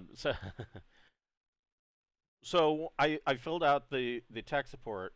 It wasn't even a tech support. I filled out a bug report, and the first question on the bug report about the dice error that we encountered last week. The first question on the bug report is, what browser are you using and what version? So, of course, that's at the top of the list. I'm using Chrome, and I put in the version number. and with that, I'm going to step forward 20 feet to right there. Okay. Well, no, just past Jackson. Okay. So they get this bug report, and instead of treating it like a bug report, because it is a bug, instead I get some dingus from their tech support team that replies. And what's his first question? Well, first we need to do some technical support triage. What browser and version are you using? I'm like, okay, dickhead, I already know that you didn't even read the fucking thing. So, I'm pissed because you didn't even look Because at you it. included all that in the report, right? Right. And so, he's wanting, keep in mind that we only support these browsers, and of course Chrome is at the top of the list. And if you're up to date with the current version, you should disable all of your extensions. I'm like, well, I only have 2. I use Adblocker and I use Gmail, and I'm sure as fuck not turning off either one of those. And not to mention the fact that nobody, in order to use your website, should have to turn off their extensions. It either works or it doesn't. I mean, I know that some of these extensions are Fisher Price at best, but I mean that's a ridiculous request. And then of course he wanted to also know, like, what version, what operating system version are you using, which I don't think should matter for anything. But Right. the second reason that it pisses me off that he's wanting to go through all of this bullshit is because it is making the assumption that all 4 of us, 4 different people using 4 different computers, assuming that we're all using the same browser, but each one of us all would have different extensions installed, all somehow coincidentally had the same conditions present to produce the exact same error, because we all saw the same error on all 4 of our screens. That seems highly improbable to me. Just the fact that 4 different people saw it means that it is a bug in Roll20, not something that can be fixed on one individual's end. Not to mention the fact that I'm not even the one that rolled the fucking dice. So, yeah. So, I don't really have any hope. This is one bonus that Roll has over Roll20, is that their customer service and tech support is way better. Way better, but anyways. So, yeah. One in the pro column for Roll, 1 in the con column for Roll. Actually, that's like 10 in the con column for Roll20. So, Mavis, what would you like to do? Here. 3. I can smack one, right? Yeah. Maybe? Yes, you can. You can hit this one right here. Smack it good. Maybe. We'll see. Oh, cool. Nat 20? And soft 20. Soft 20? That, let's see here. Need to double check, but I think. I hope a soft 20 hits. Yes, it does. That hits -3. That is a hit. All right, let's roll some damage. I'm about to be really worried if that wasn't going to do the trick. Hey, max damage. That's cool. Okay. And that is a +2 Warhammer, right? Yep. Roll percentage. Oh, yeah. Smash it good. Oh, that was close.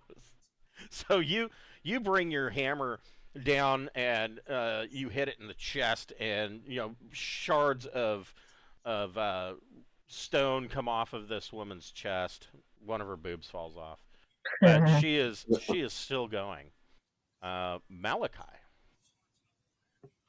Well, Malachi is going to do a tactical 1, 2, 3, and I guess this guy way up here at the top, Mm-hmm. he's not in melee with anybody. He is not. He's standing, or she is standing on the table. All right, well then she deserves me to shoot my crossbow at her. All right. 12 with Your Taco 19. yeah. Yeah, that only hits 7. So yeah, you miss. Yeah. Well, there we go. These two are going to. They are engaged. So one is going to swing on Borman. Ooh. I was wondering if that was ever going to stop. Let's see here. And AC she minus hits 2. AC -1, so she misses. Whew. Yeah, it clangs off of Borman's shield on Mavis.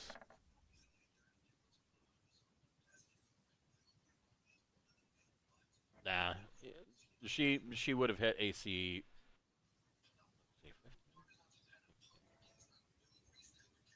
Yeah, she would have hit AC 5. I'm sure Mavis is better than that. Yeah, I got 3. So she whiffs it pretty bad. This one. I'm going to move in there and make a swing on Dentry. Ooh. Oh. That would have hit AC -4 if that was even on the chart. So that is a hit. So what you're saying is I'm definitely getting hit. Yes.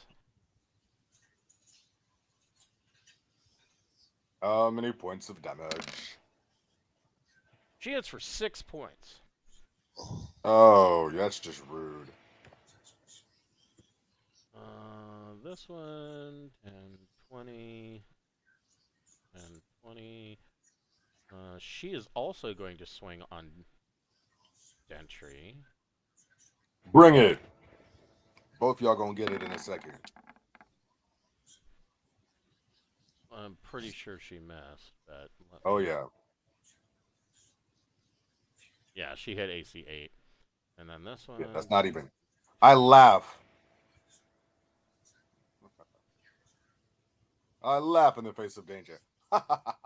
So that is what they're doing. Dentry.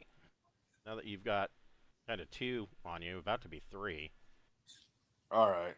Dentry's like, all right, let's do this. Pulls out the big old bad sword. It's just like, everybody can have some. And proceeds to swing. Using your bastard sword? Yes, sir. All right. It's a D20 plus 6. Yeah. Yeah, it's hard to pass up Get that it. +6 once everything's all said and done. Yeah, 22 is going to hit. I assume you're going to hit the one that just smacked you, too. Oh, yeah, the one that hit me. That's the one that's getting it. Like, oh, you want to hit? I can hit too. How you like 13? 13 points of damage. Shit. So, yeah. Not a lot that Gentry's good at, So, but hurting people is one of them. roll percentage. Okay, pues. Where is percentage? Where'd you go? Where did you go?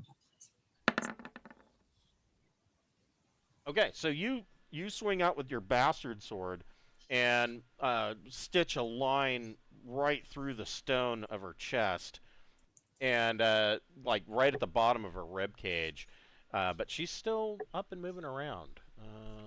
Yeah, Damn. these guys show no signs of no signs of morale loss. Jackson, what would you like to do? Jackson is gonna kind of take a little step over this way, seeing this is where everybody's coming from, and get my Vorpal going. Okay. And I think that's only a +2. Let me double check that. I always forget the Vorpal for some reason. Yeah, +2. Okay. Yeah, that decapitates on a 17 320 natural. If are they still stone? They are. Then it has to be a 20. Okay. Yeah, it's 18, 19, or 20, but because they're stone, it's a 20. Alrighty. Wait, is that a +3? Am I stupid? Let Oh, it's a me. +2 Vorpal sword. Yeah. So with my strength bonus, it's +3. Yeah, okay. D20 +3. I know how to math. I swear I do. Oh. You But I don't swing. know how to swing a And sword right now. she just kind of ducks and you miss. Borman. I've just got to keep fighting, trying to stay alive. Yeah. No. That is going to miss. All right. Well, then that will be my turn as I am standing the line. Mavis, what would you like to do? I'll try and smack Bust the him up. same one that I did last time. Okay. Hopefully.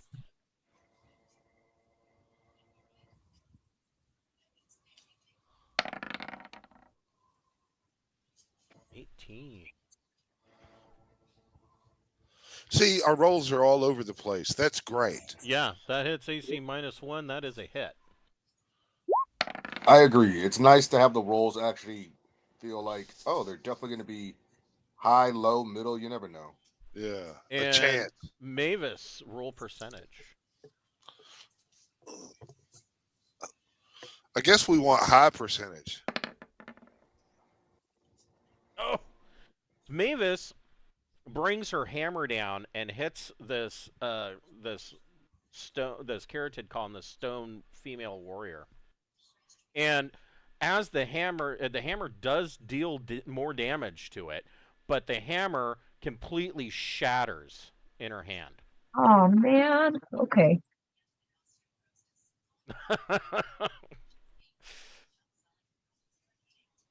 Malachi. Look, don't erase it from your character sheet until you totally get within your shit. But Yeah, if I'm this, gonna try to pray and shit first. Yeah. yeah, oh, this is terrible, man. I'm I'm gonna shoot this one because he's not in melee combat. Okay.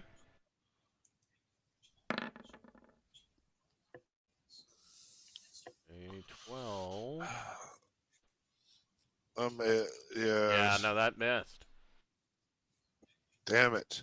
Nice All right, try there. and yeah, So the carotid column,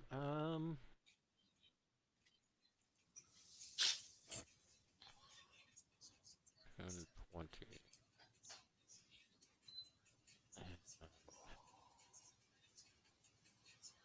we're missing a Laura. They move like that. The rest of them keep doing what they're doing. Maybe I should try and run through the door or something and brace it. The first one Yeah, is going to attack Borman. I'm pretty sure that, yep, that is a hit. all right. Yeah, that hits -3 for 8 points. All right. The next one's going to swing on Mavis and miss. On Jackson. And this one attacking Jackson is at -2.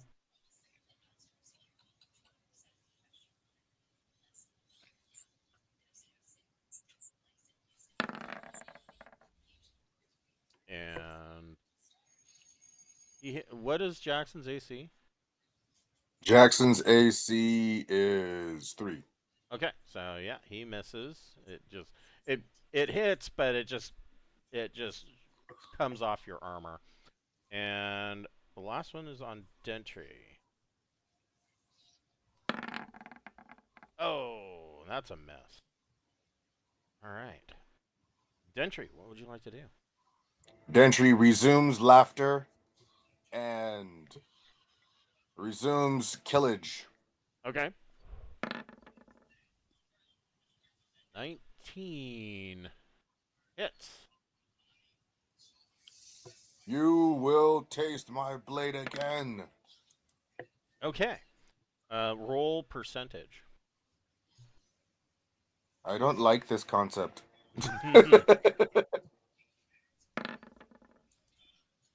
So Dentry brings his bastard sword down and cleaves into this Valkyrie, stone Valkyrie, and she crumbles into a pile of rubble. Rubble. Jackson. Jackson will move over and come at this one. Okay.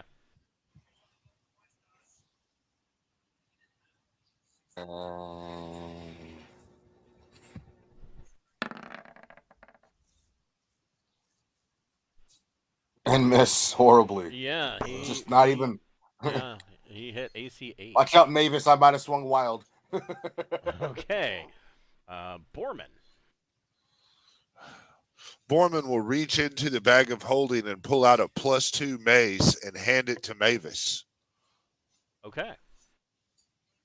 Nice.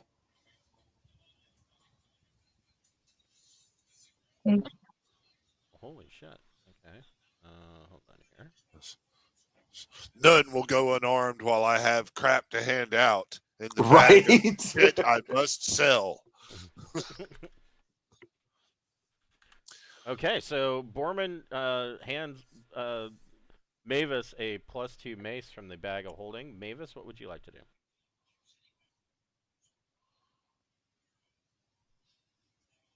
Another swing, I suppose. Okay.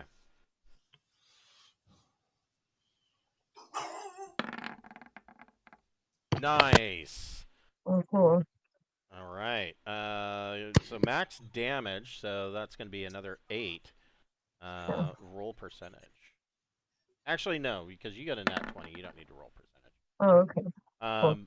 So this one, Mavis brings the mace. She grabs the mace from Borman and just brings it straight down on this Valkyrie's head, and she crumbles into a pile of rocks. Nice. Malachi.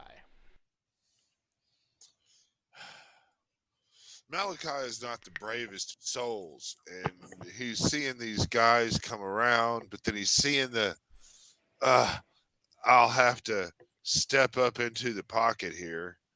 1, 2, 3, maybe to right there, and I'm going to go ahead and shoot this guy way over there. Okay. With my crossbow. Oh, no. But this door, you kill the shit out of this door. Yeah, well, I'm fighting at least. Hell, it's better than I have nothing to do. Right, so, right. Here you go. The carotid column, 10, 20, they're going to attack Dentry. Bring it!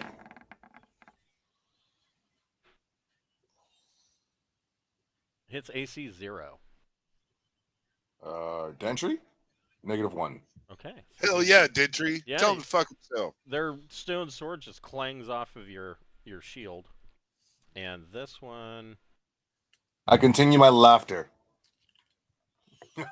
He's laughing maniacally this whole fight. Just like, yes! Fuck you! And swing on Jackson. Oh, a -1 to hit? Whiff it. Okay. Whiff it good. We're back to Dentry. You must whiff it. Dentry does what Dentry does best. Well, maybe not. No, that's okay. Well, I mean, I'm pretty sure I'm not hitting with no, a back row 17. That would have hit 8. So yeah. Jackson. Jackson taunts Dentry and says, "What are you trying to be like me now?" No, that would hit a 7. Borman. These rolls are like just inside the come on. Yeah. Borman will swing on this guy in front of him. Shit, that hits. 21 to hit. Yeah. Yeah. All right. Here we go. This would be +2 to damage. Oh no, 3 roll. Is that a +1 weapon? Yes. Roll percentage. I need that song out of my head. Okay. So yeah, you slice her arm a little bit, and there's now a gouge in her arm, but she's still moving. Mavis.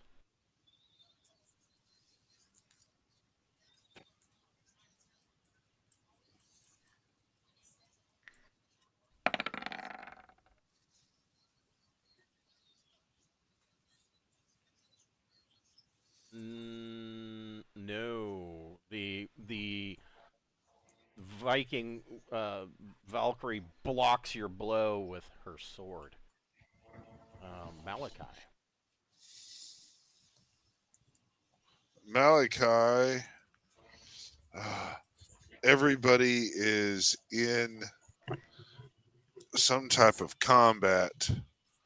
And my spells, they went away, right? When I cast them? Yes. Yeah. Well, I mean, what are you casting? Well, no, if I'm out of spell slots if all my spells went away as Yes. I cast them.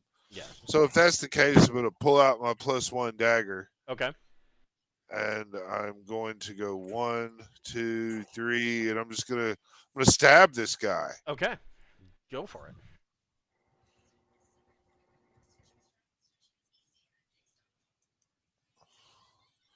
+1 dagger. Here we go. Ooh. Yeah, 19 to hit with. That hits. Your All prison right, shanking status. yeah. 5 points of +1 dagger shankies. Okay, so 5 points. Yeah. Roll percentage. This dagger means so much to me. It was gifted to me by my friends. 63. Okay, so yeah, you stab this bitch and you carve a deep gouge into her.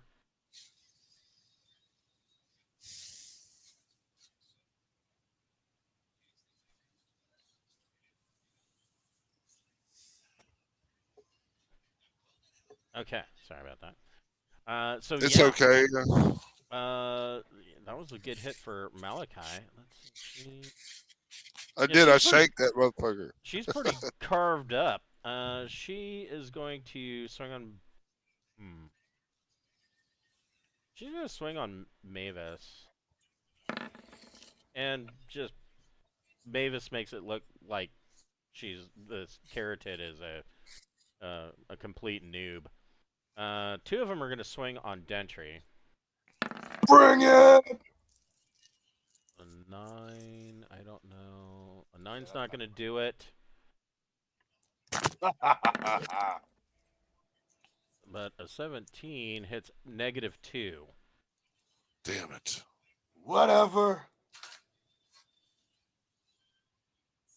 Dentry takes 2 points of damage. Oh no. It hurts really bad too, because these stone swords feel kind of dull. The last one's going to swing on Jackson. -1 because Dentry's there. Yeah, for an 8 is going to only hit AC 7. All right. Back to Dentry. Redemption. Oh, wrong one. Does a 1? I was playing. Thank goodness it was the wrong die.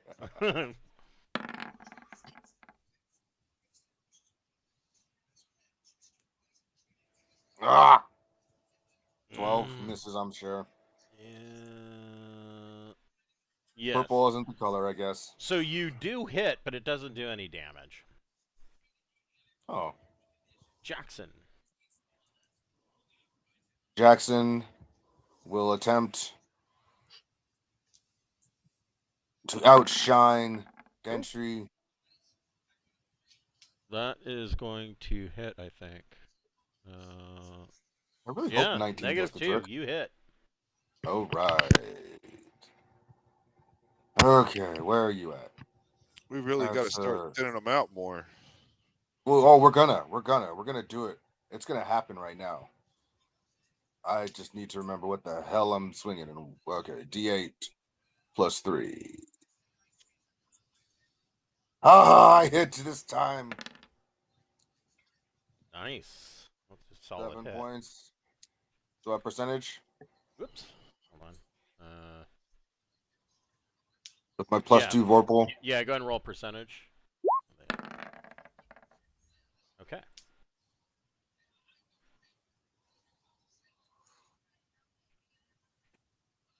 Okay, so yeah, your Vorpal cuts in, and you get like a gouge, like right at where her neck meets her shoulder, but doesn't sever.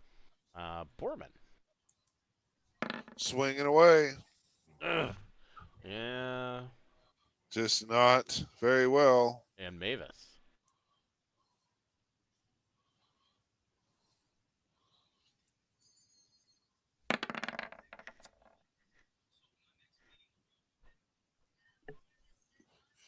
An 11.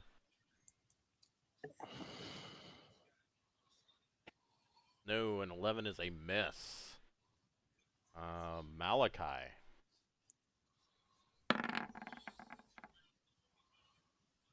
A 14. Stabby, stabby. No, that is a miss. She kind of parries away. So the Well, Malachi will do a tactical retreat with the swing and miss thing to kind of get up off of him. okay. Yeah, he's doing his thing, sticky and back up a little bit. This one is going to swing on Borman.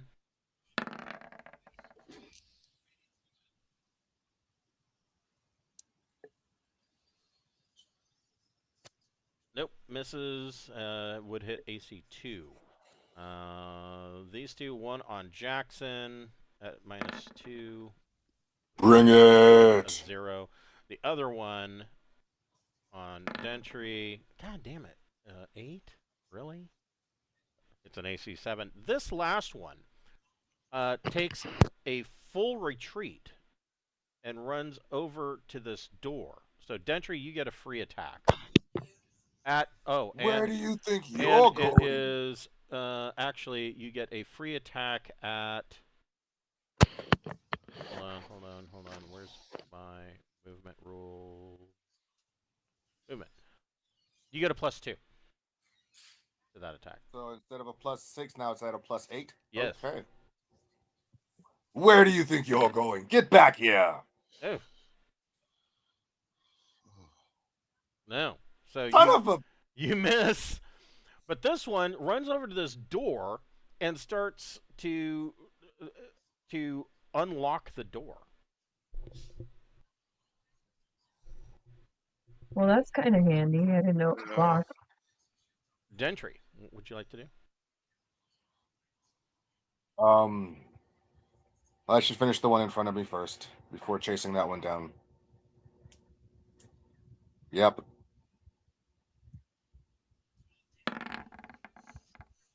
Shit.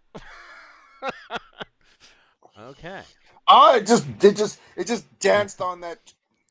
Yeah. So this Valkyrie just kind of parries and you guys move back and forth. Jackson. Jackson will do the thing. Oh no! So Jackson swings, and he overswings and kind of steps past the carotid column, and the carotid column tries to bring her elbow down on the back of Jackson's head, but misses.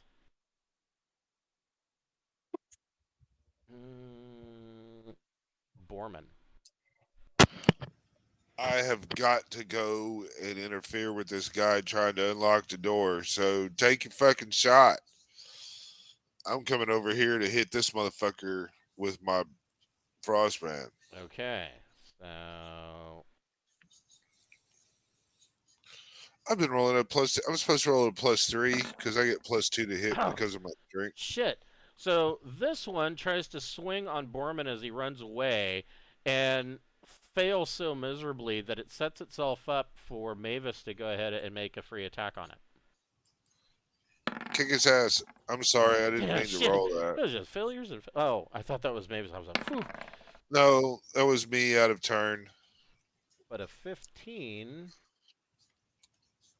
hits. I did say I'm sorry before I saw the number. So. A 15 hits. Kill it, Mavis. For another 3. This one, and roll percentage.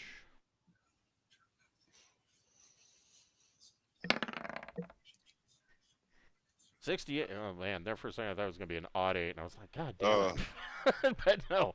So Mavis bashes it in the back of the head with her mace, and a whole parts of its flowing hair that are stone break off and shatter all across the floor. Mavis, you get to go again. Oh wait, Borman, did you? No, I haven't done the attack Yeah, yet. so Borman, go ahead and make your attack. Sorry. I said, yeah. Sorry, we got caught up into a clusterfuck of That's of okay, man. opportunities. Yeah. Let's see. 13, so that will be. That hits. Well, all right. So, I need to go to this one. Sorry. And hit this. So, first, we'll do some damage, hopefully. This +3, sorry. So, 10. All right. 10 points of damage. And then my percentage that you want me to do. Yep.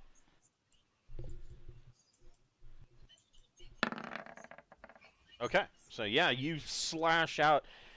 When you slash out, you slice a section of stone off of its back, and it seems to just ignore you and continue to unlock the door. Mavis. That motherfucker's still standing after you did all that shit to him. Yeah, it ducks under your swing. Malachi. I'm going to step forward and stick this motherfucker with my dagger. All right.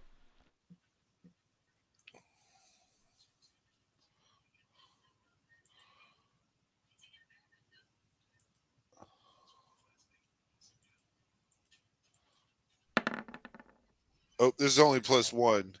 So that's really a 9. Yeah, I didn't do that good. Yeah, you try, but you miss. It dances out of the way. Yeah. The carotid columns, this one's going to swing on Mavis, same as the past, Jackson and then Dentry. So on Mavis, that's a terrible mess. On Jackson,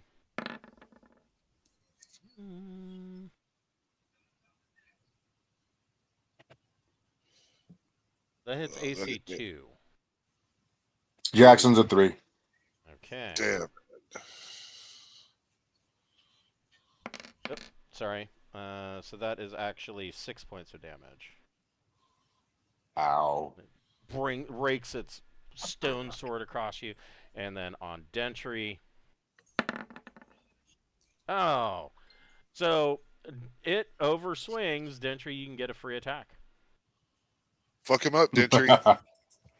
You chose poorly. That hits.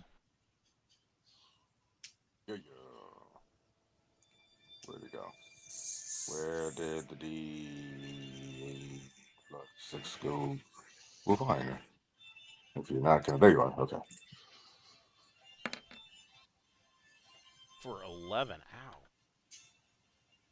Ow. Yeah. Dentry doesn't do a lot well, but he does this well. What else does he need to do? True. I mean, that was pretty brutal. He's got 10 or better. No, that's the wrong dice. So, yeah, you bring that bastard sword down. Roll percentage. Yeah, that's where I get scared. Oh, Waddy. You bring that bastard sword down that it's so hard that this carotid column kind of stumbles a bit, but when your sword hits, and I mean it does a ton of damage to this thing, your sword shatters into 1,000 pieces.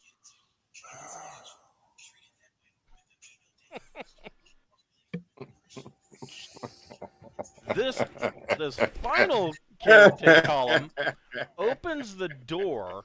It does not attack Borman. It opens the door and points. You see that there is a small 30 by 30 foot room in here, and it is just a dead end, and it points at the wall.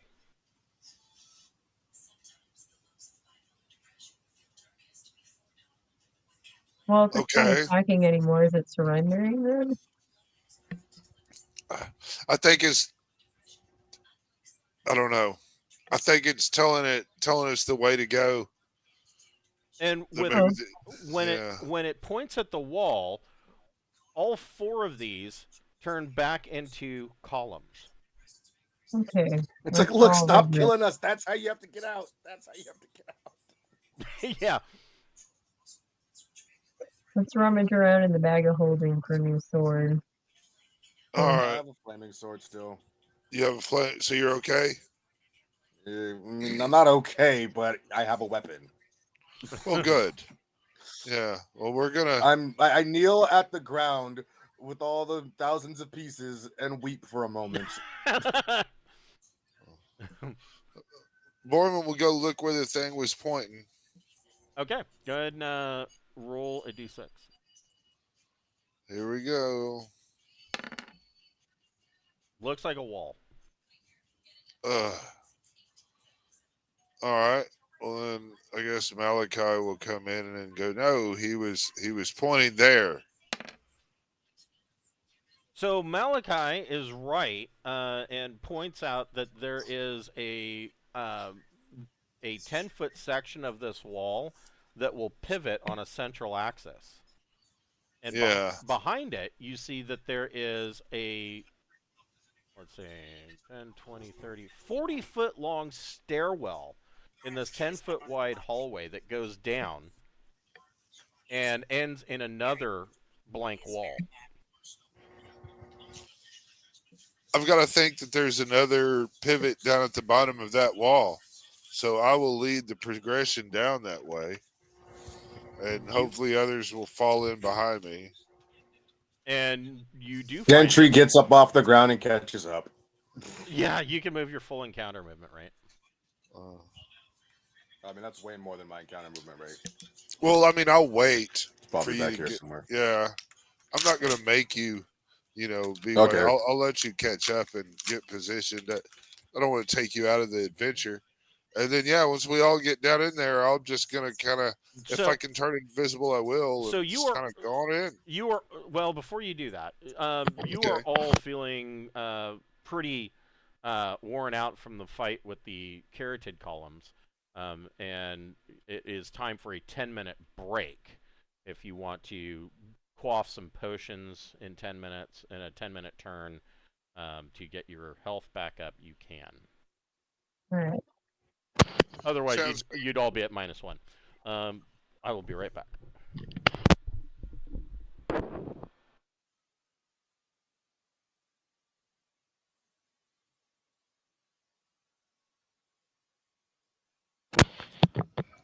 I bet you get your shit back after we wake up.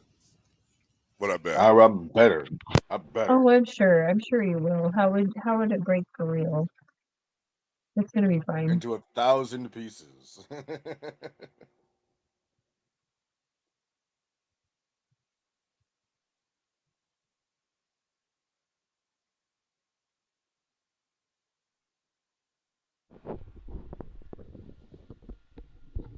All right. So yeah, you kind of sit around, quaff some potions.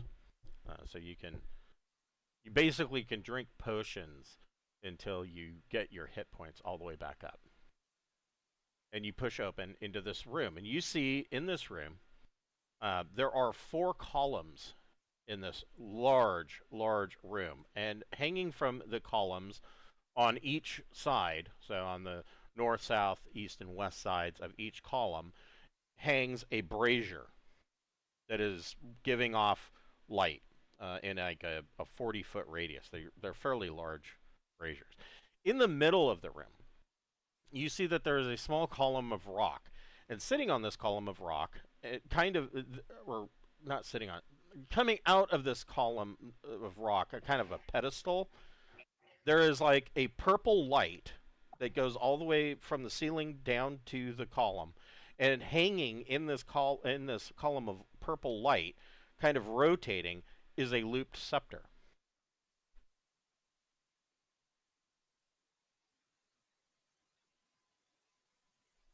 That's the thing we need. It's really there. That's what you see. It I'm looks gonna like go it. for it. You are? Okay. You Wasn't think too you're gonna far. go grab it? I want to look for traps. There's no traps. All right. Well, yep. Gonna go grab it. Okay, so when you grab it, uh, kind of appearing here in a smoky, hazy, blurry kind of vision, you see a large eye. And forming under this eye, you see out of like purplish smoke forms a large, it's hard to even call it a mouth. It's more like a maw filled with razor sharp teeth. And it says, "I see you." And you all wake up. On here. That's the wrong button. Good. Well, how do we discern the clues, I guess? You wake up and you are laying on these straw mats around this fire with this smoke coming out of it from with the herbal scent in the air, and you see Chakra as she sees that you start to awaken. She starts to rattle she's got a staff that she rattles that has a bunch of small bones tied to it, so it's rattling back and forth. And she tells you, she says, "Your friend is already with the others." And You must have a high tolerance. your weapons are not shattered. They are perfectly fine the way they were before. And she says, I hope you found what you were looking for." I reach over, grab my weapon, and say, "Yeah, I found what I'm looking for." So where is that temple? Or there's a stone dragon at it, is what it was the implication I got out of it. So maybe if there's like a legend or knowledge of the stone dragon somewhere. Or a beholder? So could- she, as you guys are talking amongst yourselves, trying to discern what it was that you saw, she kind of goes and nods, and she says, "You something you seek is protected by great evil." Well, that's never stopped us before. She kind of she tells you, and you guys can totally understand what she's saying. She says, After such a vision, you must be hungry. Come, eat, eat. And she brings you guys back into the main gathering chamber where you see Alora is sitting there, and sitting next to Alora is an owlbear cub that is just kind of sitting there chowing. And over the fire, the Neanderthals have on a spit. They are roasting an elk and kind of Awesome. tearing pieces off and giving it to the owlbear. And Alora kind of looks over her shoulder and sees you guys enter I was in. like, well, what happened? You missed the end. So we'll have Yeah, to fill her in. yeah. We know we need to find this place where that we need to find that temple that we were in, or a location. We need to get that real location, not in a dreamland. That's where the scepter is. So Maybe we should draw pictures so we don't forget what it's like or Yeah. something. so Chukra follows you, and she she listens to what you're saying, and she says that um, locations that are found in the dreamland do not always directly coincide over real space. It is all an approximation, and it can be many things or nothing at all. Oh, well I, that's really encouraging. We went all through all that on a maybe. Then is that? what does our party know about stone dragons? Uh, I would think that Jackson would probably know the most. Jackson, go ahead and roll a intelligent. Well, roll a d6. I can roll the d6. Yeah, Jackson knows something about stone dragons. So I will point out that we have a potion of control, stone dragon, gold, red, and stone.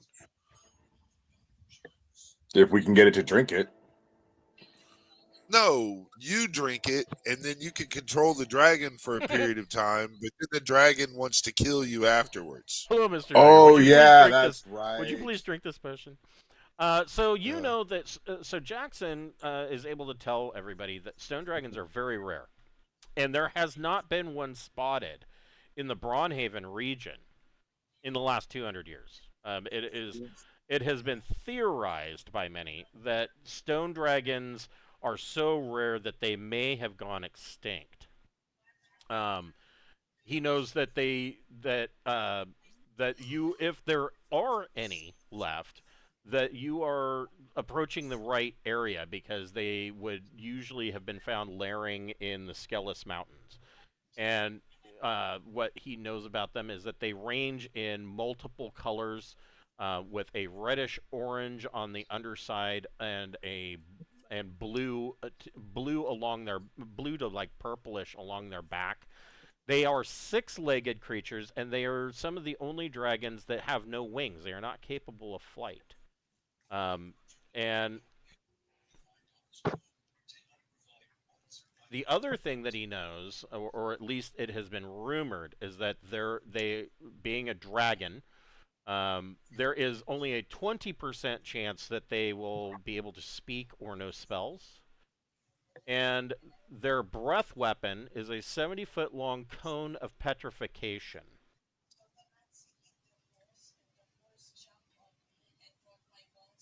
All right, Okay. we need to That be able to is look out for them. terrifying. Yeah, that's not good at all. Hmm. Well, we need to look. I've got.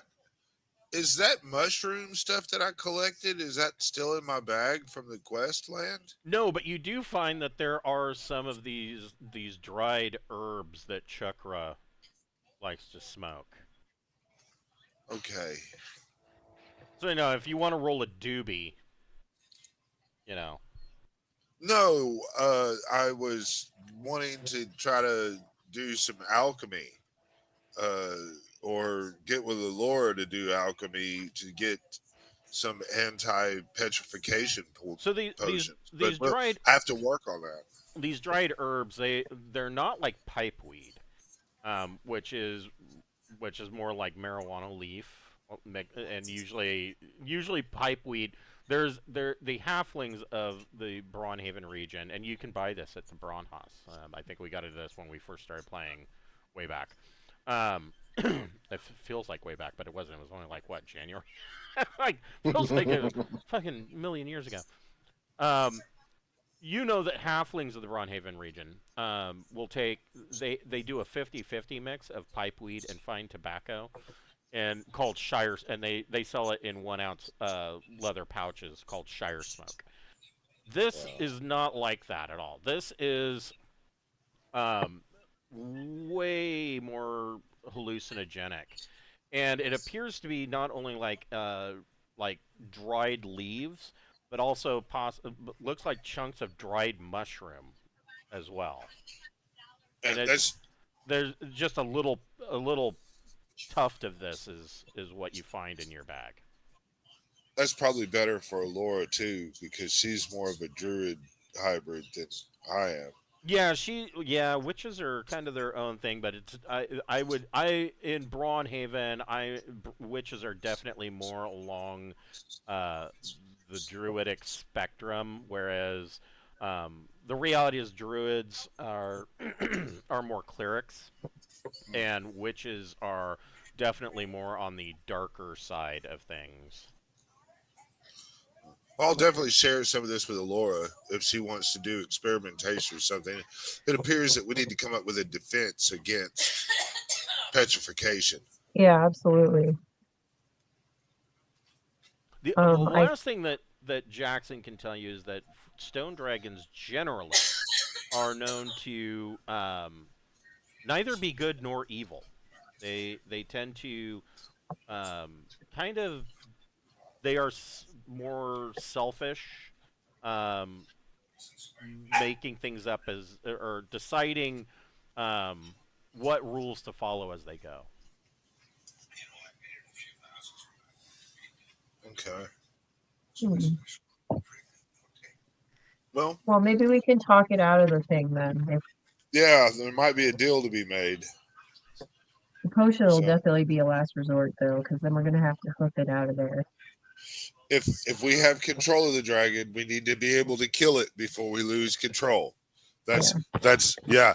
Period. That we need to feel confident in our ability to kill the dragon before it can use its gaze. And Jackson, you can roll another d6. Yeah, yeah. I don't know what for, but yeah, yeah.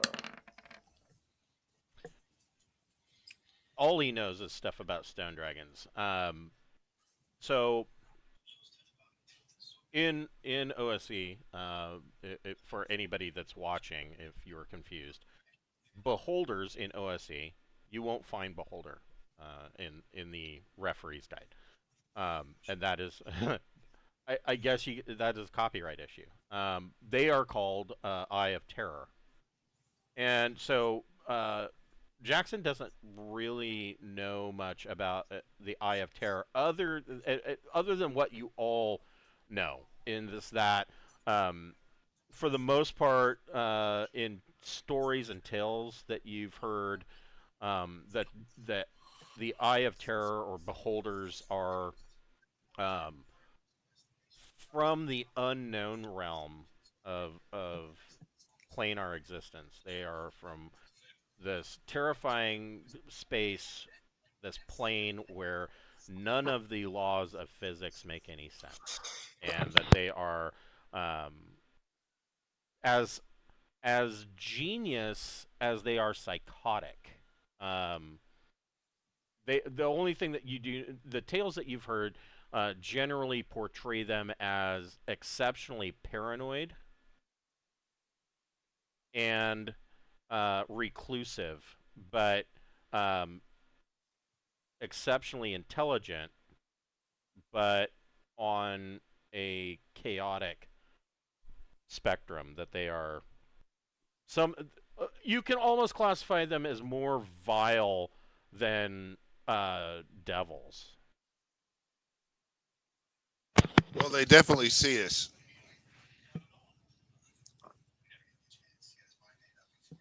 I mean, that's what the vision said. I see you. I don't really know if it was a dude or a chick I don't or I how it don't know that really. they even have. I mean, if you want to go It non-binary, a gaseous blob with it. 10 eyes is probably best not non-binary as you can get. Um, yeah, I don't know. I don't know. All right. Well, we definitely need to try to track down any lore on any of these signs that we had.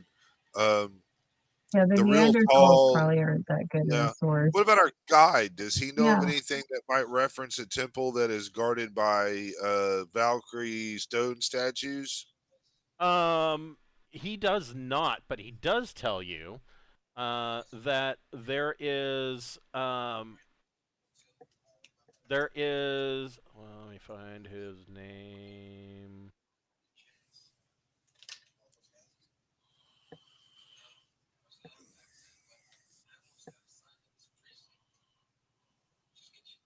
There is a dwarf in a village not far from here. Well, when I say not far, it's going to be a couple days of travel.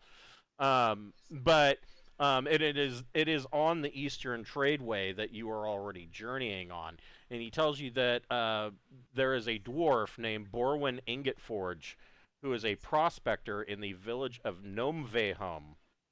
That and every time he says Gnomvehum, Skopti kind of chuckles a little bit. He's like, "I'm sorry, that's funny every time I hear it because there's Gnomvehum." He says, one of my people came up with the name and it kind of stuck. He tells you that Borwin Ingot Forge is a prospector in that has been around a long time. He was originally from Zlatoheim, the capital city of the dwarves, and he has spent his time basically prospecting and panning for gold all across the Skelos Mountains, and he is known for um, knowing of some of the lost mines and whatnot in the area, or ruins or things of that nature, and Borwin might be the one to talk to. Well, very well. I guess that was where we're going then, right? We're yeah. loading up the dogs and And heading I, out. won- I wonder yeah. if if he's the one that we saw petrified in our vision, we'll like recognize that then, right, when we meet him. Uh, that's a good question. That I very mean, likely, Jackson took yes. a good long look at him. Okay. Yeah, I mean, if you run into that dwarf, you will recognize him, um, in the Okay. flesh or stoned. Cool. You guys ready to roll out? Yeah, might as well. I mean, if these What- people don't have any cool items to trade, then So yeah, there's I mean, let's see. So it it really depends. So they have mostly trinkety kind of items. They have furs, which and I when I mean furs, I mean armor. Hold on here. Da, da, da. Where is it? Weapons and armor. So yeah, they've got furs for sale, which are AC 7. So I mean, barbarians would probably be more interested in this sort of thing. yeah. And they have trinkety items like topaz and quartz, jewelry, things of that nature. That they're they're probably worth anywhere from uh, 10 to 20 gold pieces. Mostly, I mean, not that they're not pretty or not worth it, but mostly sold as um, it's kind of like when you go to the reservation and buy Native American Yeah, jewelry. It's I not feel that you. it's not that the stones are worth that much, but the craftsmanship and the fact that it's Native American jewelry is worth more than the value of the stones. Yeah. Well, then there's I don't see any reason to get caught up in that shit. They don't have like the magic, rock of booming death or nothing. No, no. No. All right, yeah, I guess ready to hit the road. All right. I like your Hattori Hanzo shirt, by the Ah, way. thank you. That's awesome. There's no sacredly blessed thing by the shaman lady. No trinket or something. She's blessed. No, no. No. But Oh, he her, just got us really high. yeah, you got you really high, and you all got full rest, so you are at max hit points and at full spell slots. You got fully rested. Nice.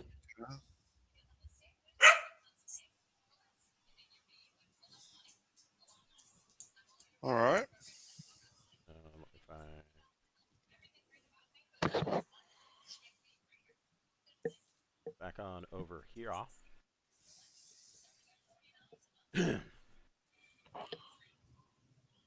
And so each of these hexes is 12 miles, which you can travel in a day with the dogs. So that would get you about there. And I need to roll a d6. Ew. Okay.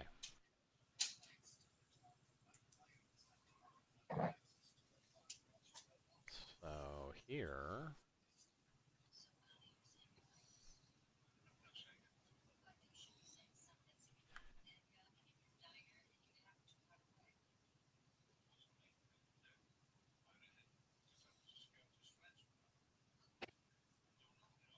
Is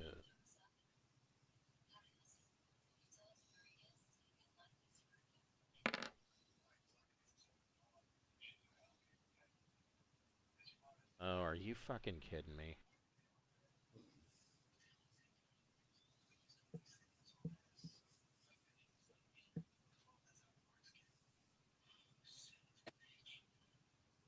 Oof. So as you guys are traveling, at the end of this first day, you go to make camp, and everybody roll a d6. All your characters roll a d6.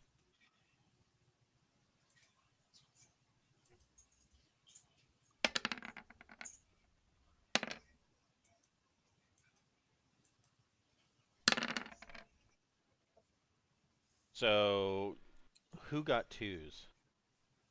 That'd be Borman. Maybe. So Borman and Vavis, as you guys are sitting around the campfire, oh, I guess I need to also.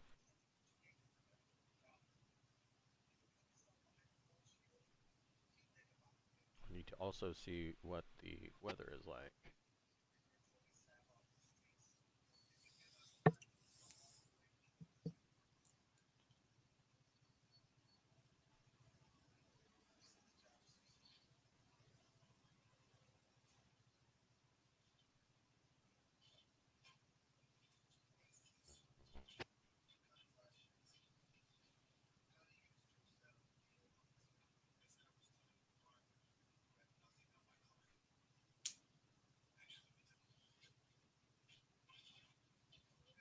Oh, oh, I know why I'm like, why am I not finding this? Because I'm looking in the wrong book. I wrote this shit, and I'm not able to find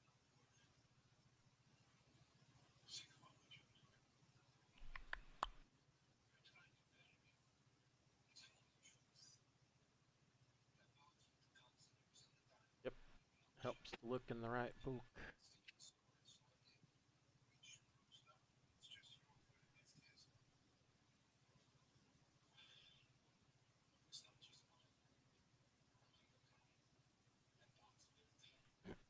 There we go.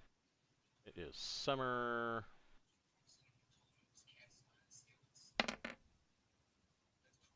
So by the end of the evening, as you guys are making camp, the weather has kind of turned into a foggy drizzle. Visibility is cut down to a quarter, and the temperatures, by the beginning of the evening, the temperature is about 70 degrees, but it's dropping down to a very wet 55. But Mavis and Borman, as you're sitting around the campfire, looking out, and finishing your tonight's meal, you guys look up in the sky, and you can see that there is a large winged shape flying in the air. And when I say large, I mean like freight train large. And Need to put the fire out. Take cover. okay, I'm so going to go ahead and turn invisible. Like, so, bye. so Borman starts kicking. You say anything to the rest of us before you do that? Well, yeah, of course. There's something Borman big leaps coming. up and immediately Put the starts fire kicking out. out the fire. And what's Mavis doing? Telling everybody, yeah, warning them. Okay, so you guys take cover, and you see that coming out through the foggy mists, you see a white dragon flying overhead. Are they like the ones in 5e where they're just total pieces of shit? That is a really good question. I Okay. want to say just about yes, but let's see. I'm gonna tell you what we know about dragons. Should we try to kill it?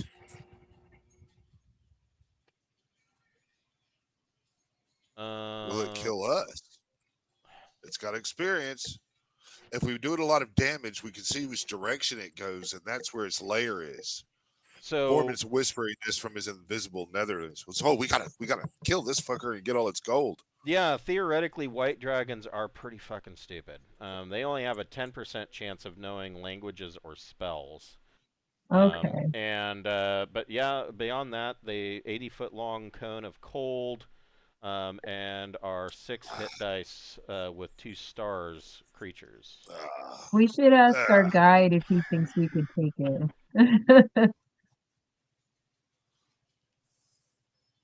What else? Is there Well, anything additional about dragons? So it's they are interesting. So unlike 5e white dragons, these guys are just neutral. But we'll see how it goes out. I mean, it might just do a flyby, but we need to be ready. Yeah, it's good to know that it's there. Yeah, let's see what's going. Borman will go ahead and get his bow out. So are you guys actively like you kicked out the fire and you're kind of scattering to try and hide? Is that? Yeah, taking cover, spreading out. The dragon passes closer and kind of swings overhead, and its beat of its wings is enough that it actually disrupts the foggy drizzle that's in the air around you. You can see swirls, and it goes down and plucks one of the sled dogs up in its claws and takes off with it. And the dog's like, Oh, ah, and takes off with one of the dogs. yeah. What kind of range does it have? I mean, like how specifically, how far is this thing from Malachi? It's probably 60 feet in the air. Okay.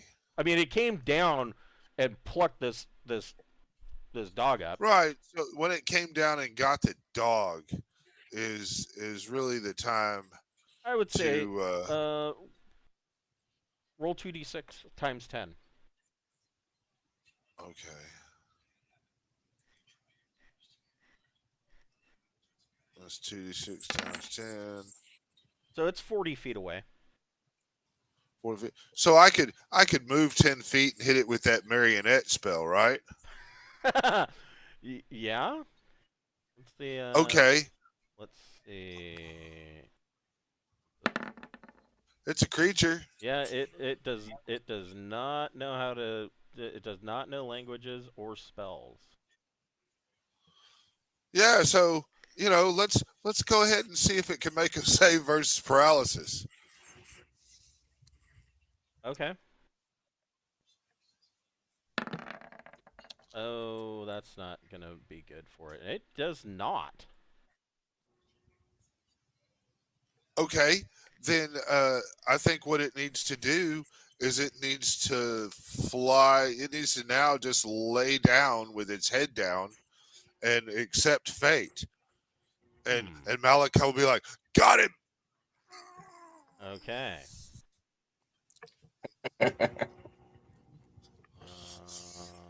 This is good for four rounds. Dang, dude, I didn't think that was gonna work. That's cool. I know there is Yeah. a dragon in here. Rat was pretty epic. Yeah, you know it's not going to turn out well when the dragon rolls a 2 for its fucking save. You know, when I was a That baby, works. my father set me on his knee and he said, "Son, pussy you turn down is pussy you don't get." And so I hit that fucker there. This is Malachi talking, not me. My dad didn't say that to me as a baby. My dad had class. But Malachi's dad, he's a necromancer. So they were fucked up. Yeah, it's true. Yeah. But he made a whole bunch of friends for you to play with. Oh, of course.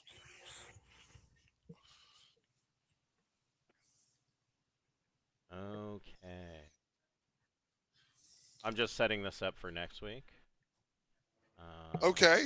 I figured, it killed one of our dogs, so you I get mean, it while did you it can. kill the dog, or did it The just dog is not stab dead. The dog is still in its talons. Or in its claws. Oh no, it's let go of the dog then. If Malachi is controlling the dragon, he is going to put it down right in front of Dentry's feet, laying its head down Okay.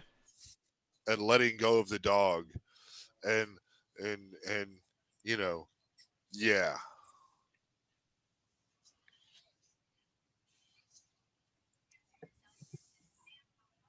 Feed me, Seymour. Feed I me am that so sword. curious what we're about to do with this dragon.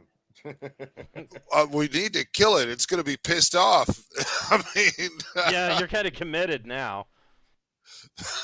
Oh, if we're really fucked, I'll use insect plague to try and make it leave.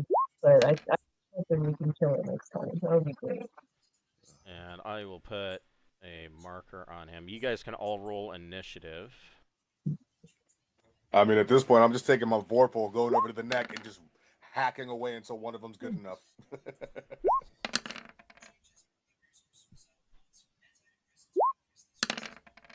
all right. So I've got 5 and Oh. 3. So That's not good.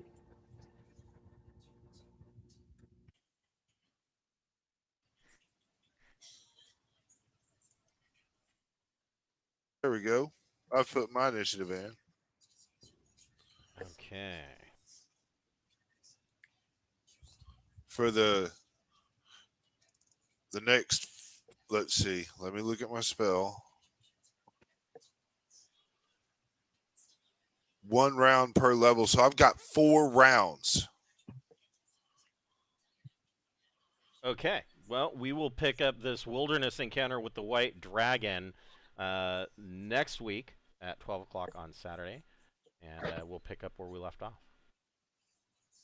Starting with whatever. I mean, this dragon is now. So you used marionette.